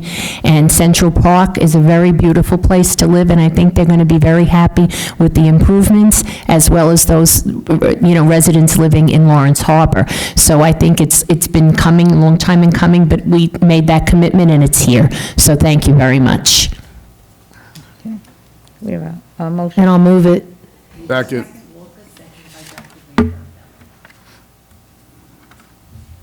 Mr. De Palma? Yes. And Dr. Greenberg? Yes. Mr. Murphy? Yes. Mr. Pescetti? Yes. Mr. Rizzoli? Yes. Mrs. Walker? Yes. President Soho? Yes. 7 yes. Next will be C20, Mr. Pescetti. Yep. Yeah, hi. This is for investigating, right? $88,000 to investigate. That $88,000 is not really in our budget. That's coming out of a trust. Yes, this is part, majority of the money are in the trust that we have received from the insurance carrier to cover the cost. And then there is also, Township was a responsible party in the group, and they had a capital ordinance that was established to cover it. So all of these funds are sitting in the trust, and this is an ongoing litigation matter. Understand. Yep. Okay, thank you. That answers my question. In fact, David, the attorney, our attorney representing Township interest in this litigation is here, and the item in the closed session, he's going to go over in detail. Okay, great. Thank you. I'd like to move it. Okay, first, though, we have to open it up to the public, the two separated items that were here this evening, the one Mrs. Walker separated and the one Mr. Pescetti separated. If anyone is out there in the public that wishes to weigh in on those two, please call now.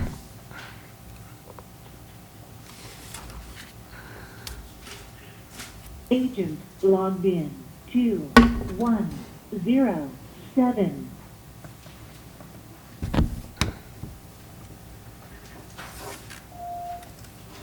Feature code 10 activated.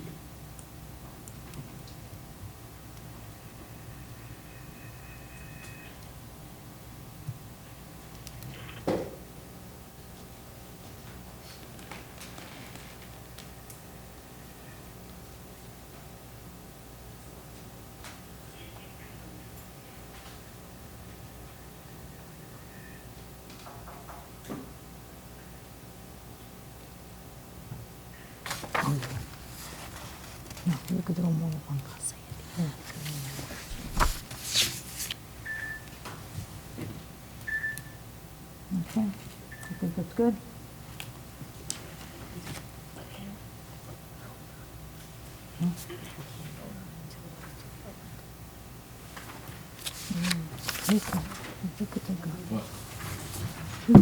What's that?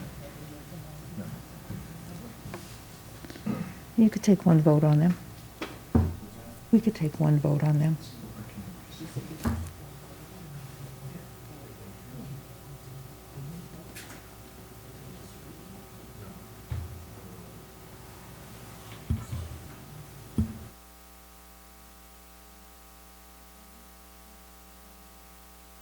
No.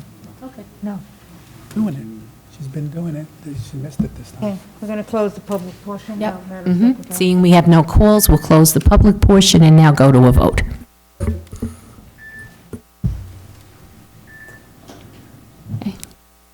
I moved it, right? I moved it. Casquetti moved it, Mr. Murphy seconded. 10, deactivated. Okay, Mr. Biscotti, and then who Agent else? logged off. And who else? Who seconded it? Mr. Biscotti and, Was the second. Mr. Pasquetti was the first. He made the motion. and Mr. Murphy. And Mr. Murphy. was the Okay, second. Okay? thank you. Okay, Mr. De Palma? Yes. And Dr. Greenberg? Yes. Mr. Murphy? Yes. Mr. Biscotti? Yes. Mr. Rizzoli? Yes. Mrs. Walker? Yes. President Soha? Yes. 7 yes. Okay, next will be our liquor license renewals. Right, Okay, Mrs. Ward? okay.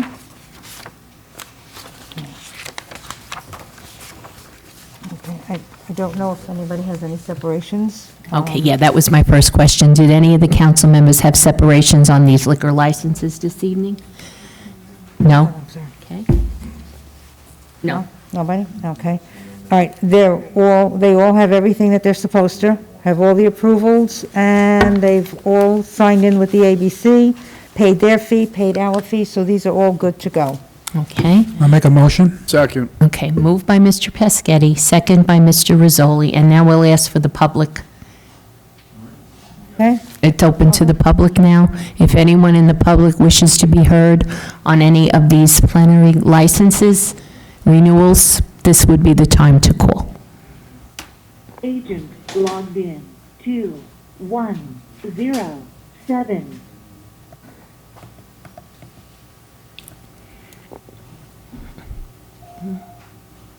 Feature code 10 activated.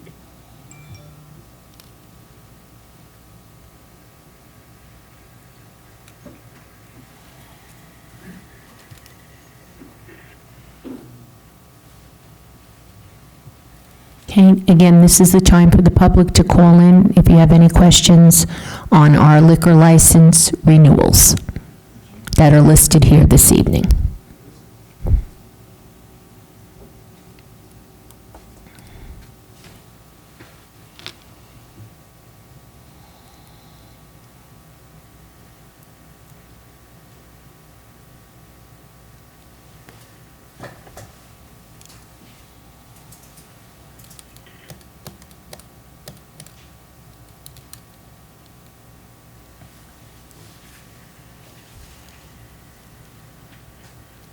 I think we're good.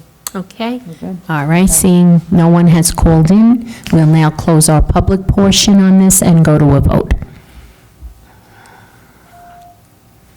Feature code 10 deactivated.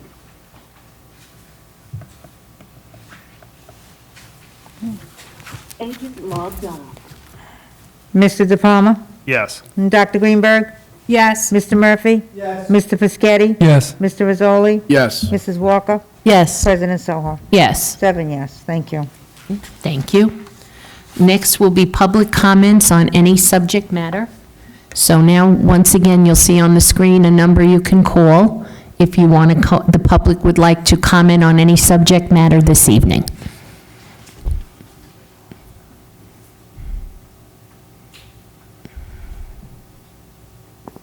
Agent logged in. 2107.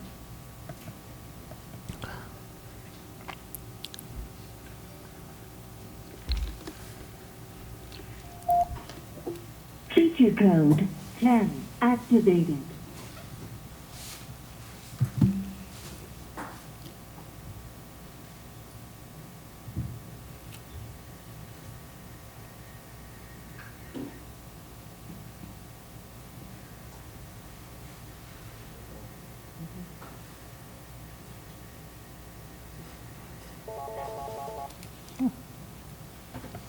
Well, welcome to the meeting. Can I have your name and your address, please, for the record? Hi, good evening, Stella. By the way, congratulations on your retirement. Hold on a minute. I just need to shut my sound off on my computer so that I'm not echoing in both. By the way, congratulations on your retirement. Nina Johnson with 203 West Greystone Road, Old Bridge, New Jersey. Okay? Okay, got it. Super duper. Okay, so first of all, I'm kind of really tired of Councilwoman Greenberg continuing to talk about the election woes. There were a lot of things that went on that were problems that were associated with things that happened in our town, people being misidentified by the township as Republican versus Democrat. There was only one community where there was a mess up in mail-in, and that was remedied within 5 days. Yes, it was a mess up, but everybody got the right to vote. And the fact that it took a month to count every single final vote is known to be a complication. But you should know that in New Jersey, they actually do count every vote, mail-in or provisional ballot. That said, I'm enough on that subject. I'm tired of it. So you spoke about things like power lines. By the way, PSC&G, JCNL, all those companies did a great job cutting down the trees and getting things back in order. But you were thinking up to the fact that all the states in the South are all prepared and have power lines underground.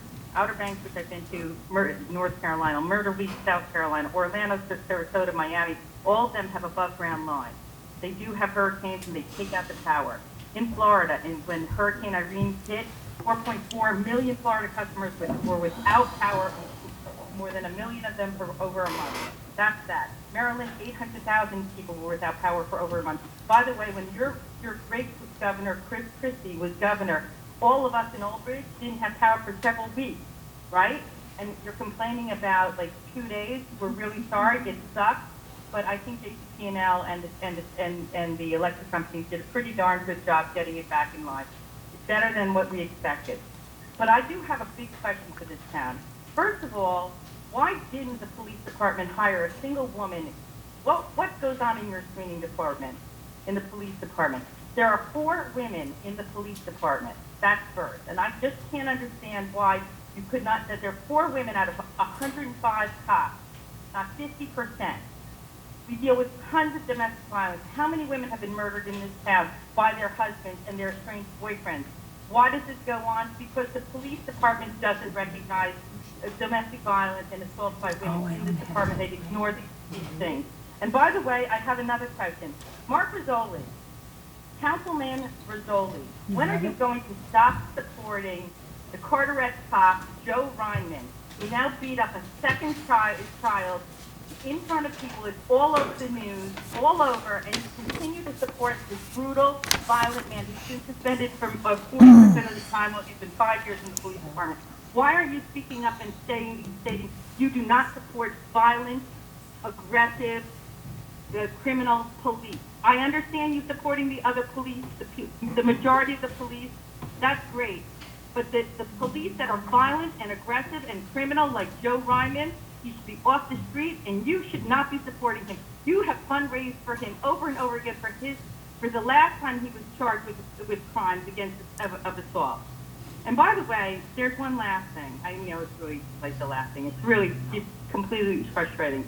Why the person who called in about Superintendent Citadino, in Old Bridge we have about 9,000 students to protect.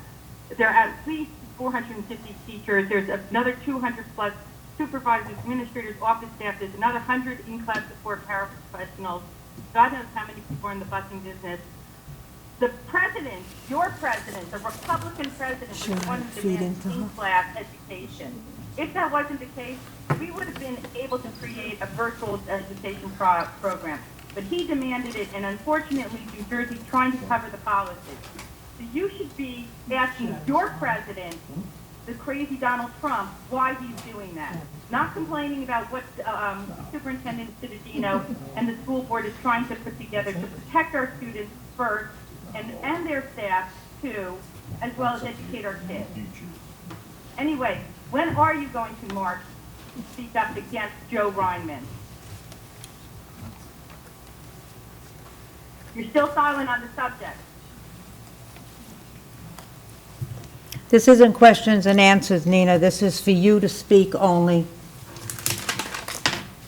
So this is for me to speak only. This is for you to speak only. And your time is up. Your time is up.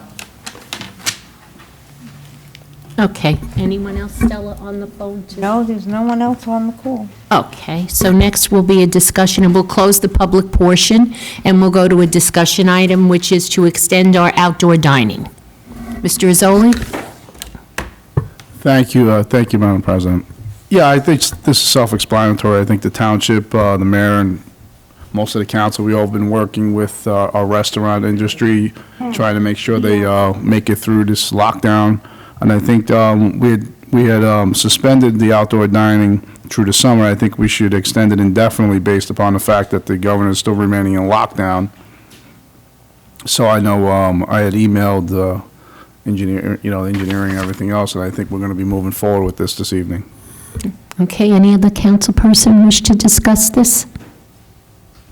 Yes, I think it's very unfortunate when you ride around and you see businesses, first of all, some of the businesses that aren't going to come back, but then the businesses that do have the outdoor dining, that had to invest a lot of money in tents and different tables, whether they're picnic tables. The capacity, obviously, when they have a large facility that can sit and social distance people, it's really sad for them, because I know what it is to run a business and the hours you put in, and it's not only when you're there, you worry about it when you leave. You invested in it, you're committed to it, you've sacrificed for it. And so here they put out this extra expense, and then as you know that we have storms that we've had. How can you function when you have a thunderstorm, an electrical storm, winds, rain? So here they bought their produce. Restaurants have perishable items. It's a very small margin of profit. And so here they plan to be open and the weather changes and then they can't. So the least that we can do at this time, since the governor is not allowing them to be indoors, although you can socially distance, and they may have heard about a case that they got COVID, that they went to dinner somewhere, but I just think it's unusual that they know that they got it from the people that were more than 6 feet away from them. You don't know whether they went to Costco's, Walmart, Home Depot, Lowe's, Acme, ShopRite, which I want all those places to be open.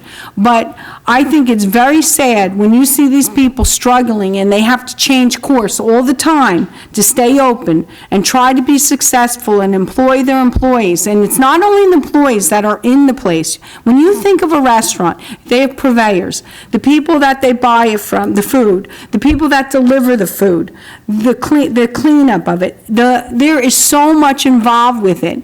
And so, to me, I think at this time, they want to be open, and we will try to help them in any way that they can to survive and be successful, as we're all, just waiting for this, to pass, whether it's going to be the vaccine that's going to change or whatever.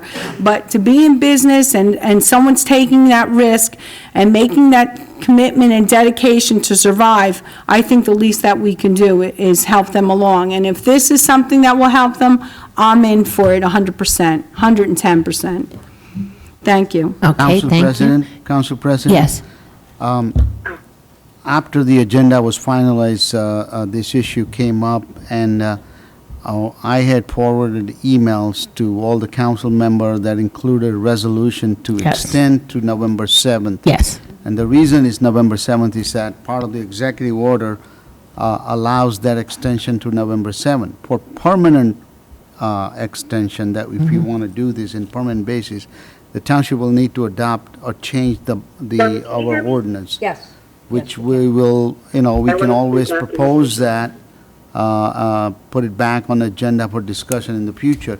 But since September 7th, the last time we adopted this, suspended to September 7th, I like to take council a motion to extend it to November 7th, at least so we get, the businesses can remain open Oh, for yeah. now. Yes, that makes sense with all the time constraints. We just want to move on this as And quickly that was as our intention possible. too, Council, when we came before, that, the word indefinitely, I think we can't use indefinitely means indefinitely, so. Notice I didn't we're use looking it. to extend it, yeah. I Mark, left that thanks. off. I think that was our intentions. We were hoping that they'd be open by now. Oh, yes, By Labor Day, but absolutely. it doesn't appear they're going to be open for in-house dining, so we respectfully ask that we extend And we'll continue to work with any establishment now that wants to start the outdoor dining Yeah. and work with them. They've definitely been through a lot, and I think this is a show of support, and I really think we need to do that. But like you said, within the confines of that amount. Anyone else now from the council have a comment?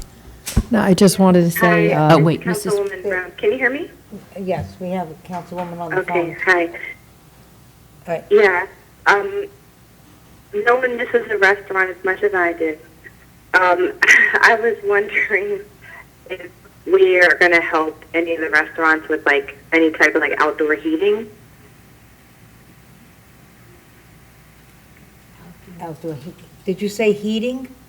Yeah, heating. Yeah, you know, like the radiator that they have outside, just so that way it's more comfortable for the diners. Obviously, we don't need that now, but as we get into like October, November, because we're saying extending it to November 7th, which, you know, makes sense. Her question was, are we going to help them with outdoor heating?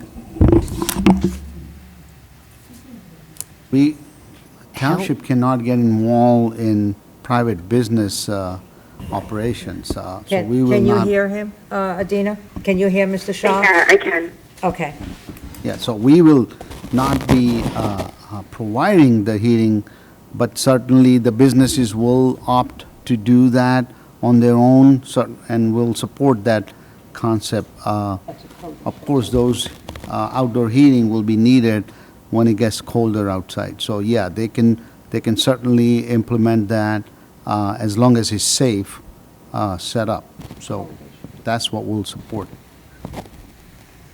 Okay, yeah. I guess the next question is then, are we eventually going to have to create some type of, I'm trying to think of what it would be, but just a document that would have some restrictions on what the heating arrangement would have to look like the proximity between tables and things like that, because I'm going to imagine that this is going to come up in a couple of months once it gets cool, like in October, late October, and who knows, you know, when we'll be able to do indoor, so maybe some people will want to keep doing outdoor dining throughout the winter, if possible, I don't know. Okay. Walker, I believe you had your hand up as well.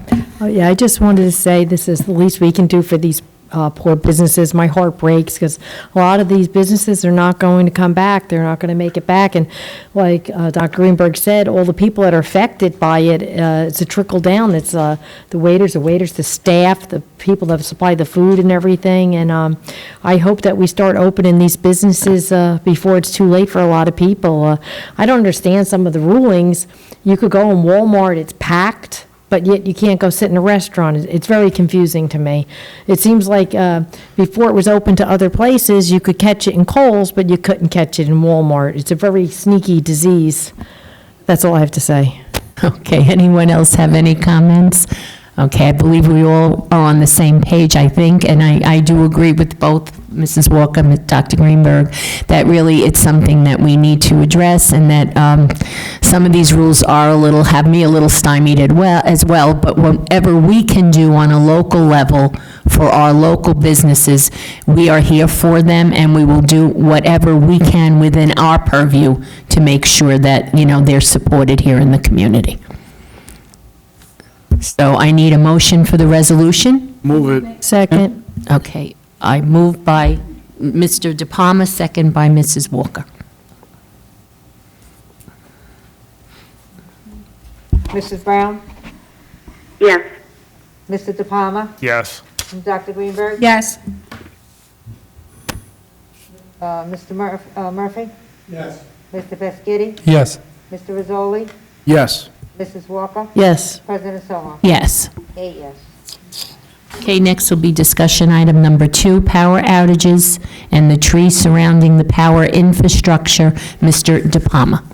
So, Councilwoman Greenberg has already kind of spoken about this a little bit, but I know I've gotten numerous complaints, especially over the last week or so, of the trees that are overhanging the power lines and everything like that. And I do know the JCP&L has a program where they come around, and I'll be honest, in the 11 years that I've been in my house, I have not seen a JCP&L truck come cut a branch a tree near a power line, except if there was a major storm. So I know, Himanshu, you and I were kind of discussing this before. What is it that we could do to ensure that JCP&L is getting out to cut these down? Because the more, they're talking about this year with 24 hurricanes that is predicted for New Jersey, right? So it's going to be one of the most active hurricane seasons in quite some time. How do we get these folks to come out here and start assessing the township and cutting where they need to? Because it's only a matter of time before branches start to break even more power lines.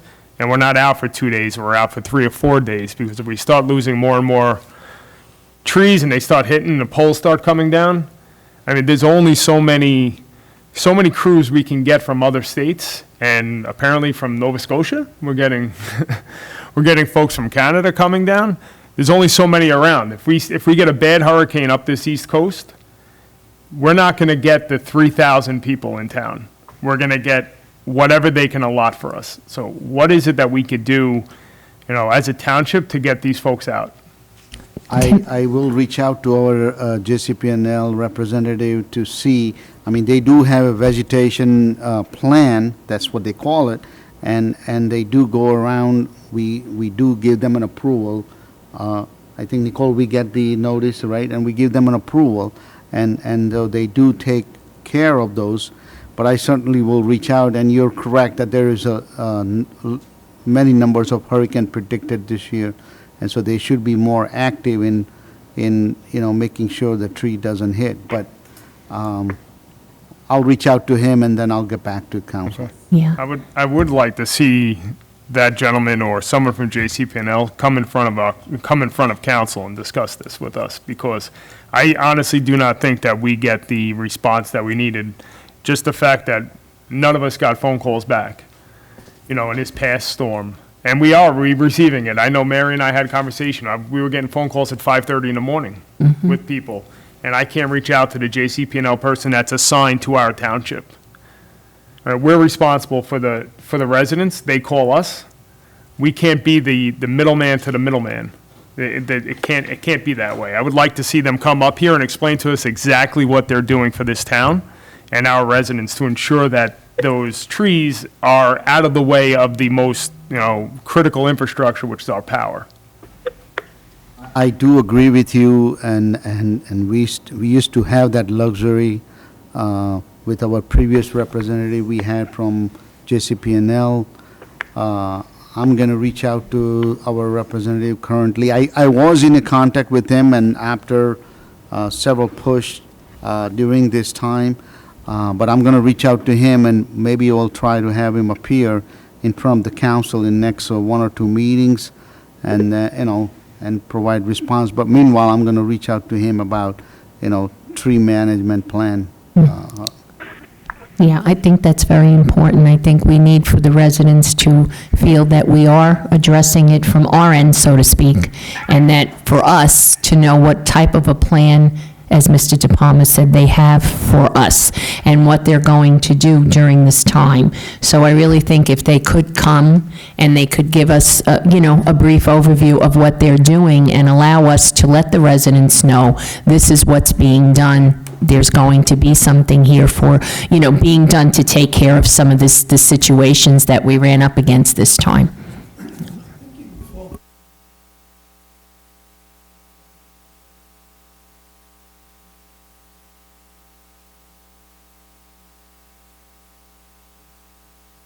I'll check, but we used to be able to call them 24 hours a day, and that was with the MUA was on it, and they would come right out.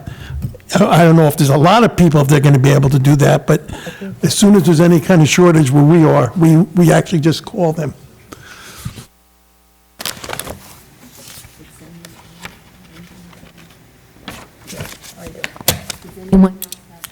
I'm sorry, any other council member have a comment or a question on this discussion item? And I'd like to thank you, Mr. De Palma, for putting that up. I think that was really very, very good of you to think of that and send out a message to everyone that we are here for our residents. Thank you very much, Mr. De Palma. Can I make a comment on that? Oh, as well? yes, I'm sorry, Mrs. Walker, I couldn't see you. Yeah, no, I apologize. You go right ahead. Yeah, I have to agree. Our last JCP&L representative was amazing. He used to come to our council meetings. He was extremely responsive. You could text him any time of day or night. He got right back to you. He would tell you, well, all I wanted was an answer, what was going on. I didn't get any answers or responses at all from JCP&L, so I was not a pun. I was in the dark as well. And it's just very unfortunate. I just hope that maybe that he would be more responsive next storm. Like Mr. De Palma said, we're expecting a lot of hurricanes this season, and I just hope he's more responsive. Okay, you good? Okay, thank you, Mrs. Walker. Anyone else from the council wish to be heard on this subject? Okay, thank you very much. Going into executive session?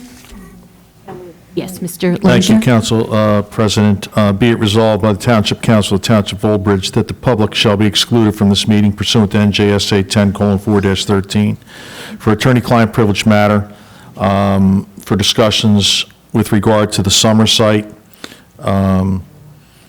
It should also be resolved that this meeting shall not reconvene this evening, and that the minutes or other record of these discussions shall be available to be disclosed to the public when the need for its exclusion from the public no longer exists as determined by vote of the governing body at a public session. Have a motion, pass? Move it. Second. Moved by Mr. De Palma, second by Dr. Green. Can I have a point of order? Oh, you moved it, Mr. Rizzoli. Moved by Mr. Can I have a Rizzoli. point of order? Madam, Yes, point of order? Wait, Mr. Schetti, yes. Yeah, the attorney just said that we're not going back into public session, and that means there's no going to be council comments?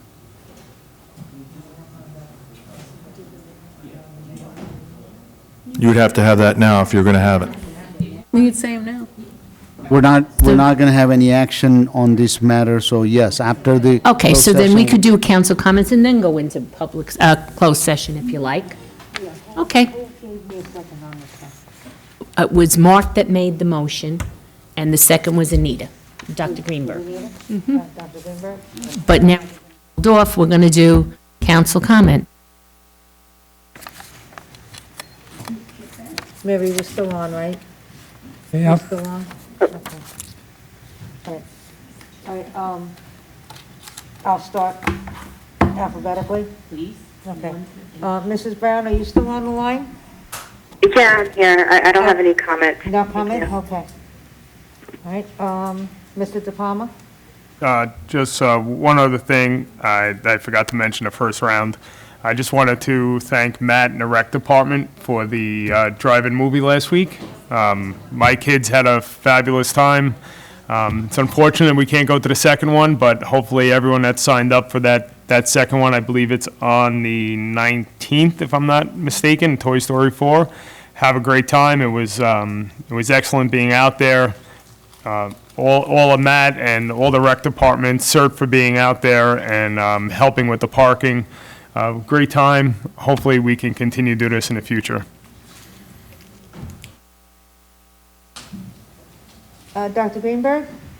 No comment at this time, other than everyone enjoy the rest of their summer, because the next time we meet, it will be really the last day of summer in September, but I just hope everyone finds time to enjoy themselves. Thank you. Mr. Merwin, you're not on the line, are you? Okay. Mr. Murphy? You're good? Mr. Biscotti? Yes, you know, I was watching the national news, and even New Jersey Channel 12 News, and, you know, I just got the feeling of fear. You know, it just seemed like, you know, the way they were talking about this COVID-19 was that, you know, all these cases, and it just, you know, just had me very concerned. So I went on the internet and I did some research and went to the CDC site and some other sites to view the data. And I came to find that there's approximately 99.8% recovery rate. That means out of every 100 people, out of every 1,000 people, 2 people would perish. So that means that there was a high recovery rate. And then I started comparing the recovery rate with the common flu and other viruses and looking at the fatalities. And I was finding that, according to the data on the CDC site, that the amount of people that have perished from the common flu in the last few years is higher than the COVID-19. So, then I was looking at what the percentage of fatalities in a knee surgery or a hip surgery, and it actually is higher than fatality from the virus. So, so when I was looking at the data, I was comforted to know that this virus is not as dangerous as the media is purporting it to be. And I understand, the senior citizens, people that are over 60 years old and have medical conditions, are more susceptible, and their fatality rate is higher than other people under 60. And we need to protect our seniors. And, for our governors, the governor of New York, the governor of Connecticut, the governor of New Jersey, who sent infected individuals, seniors, back into nursing homes and caused a lot of death. There needs to be an accountability there. And that, a lot of people have perished because of these decisions. And I'm just saying that, people need to just look at the data and look at it logically and not be so quickly to be feared by the media. Thank you. Mr. Rizzoli? Yes, everyone, enjoy the rest of your summer. Have a great time, and try to get out there, support our local businesses, especially our restaurants. They're all struggling right now, and thank you. Mrs. Walker? Just enjoy the rest of your summer, and please, please support our businesses. President Soho. Yes, thank you, everyone. Again, wishing you well for the summer. And I also attended the drive-in movie, and it was great just to see all the young people there, the children. I mean, some of them, that was a first-time experience for them going to a drive-in movie. And it was just amazing to see how excited and how much fun they had. So it shows you that, trying to give them something that's kind of normal and, fun. And I really think it was a very good initiative. And I think the next one too, like Mr. DePalma said, if you can, sign up and take your children. It was a really nice time was had by all. Thank you. We'll take. That's it for public comments? Right. And then we got to take a motion on going into closed session. Move it. Second. Yeah. Okay, it was by Mr. Rizzoli and Dr. Greenberg. Okay, this is to go into closed session? Yes. Okay. Mrs. Brown? Yes. Mr. DePalma? Yes. Dr. Greenberg? Yes. Mr. Murphy? Yes. Mr. Biscotti? Yes. Mr. Rizzoli? Yes. Mrs. Walker? Yes. President Soho? Yes. 8 yes.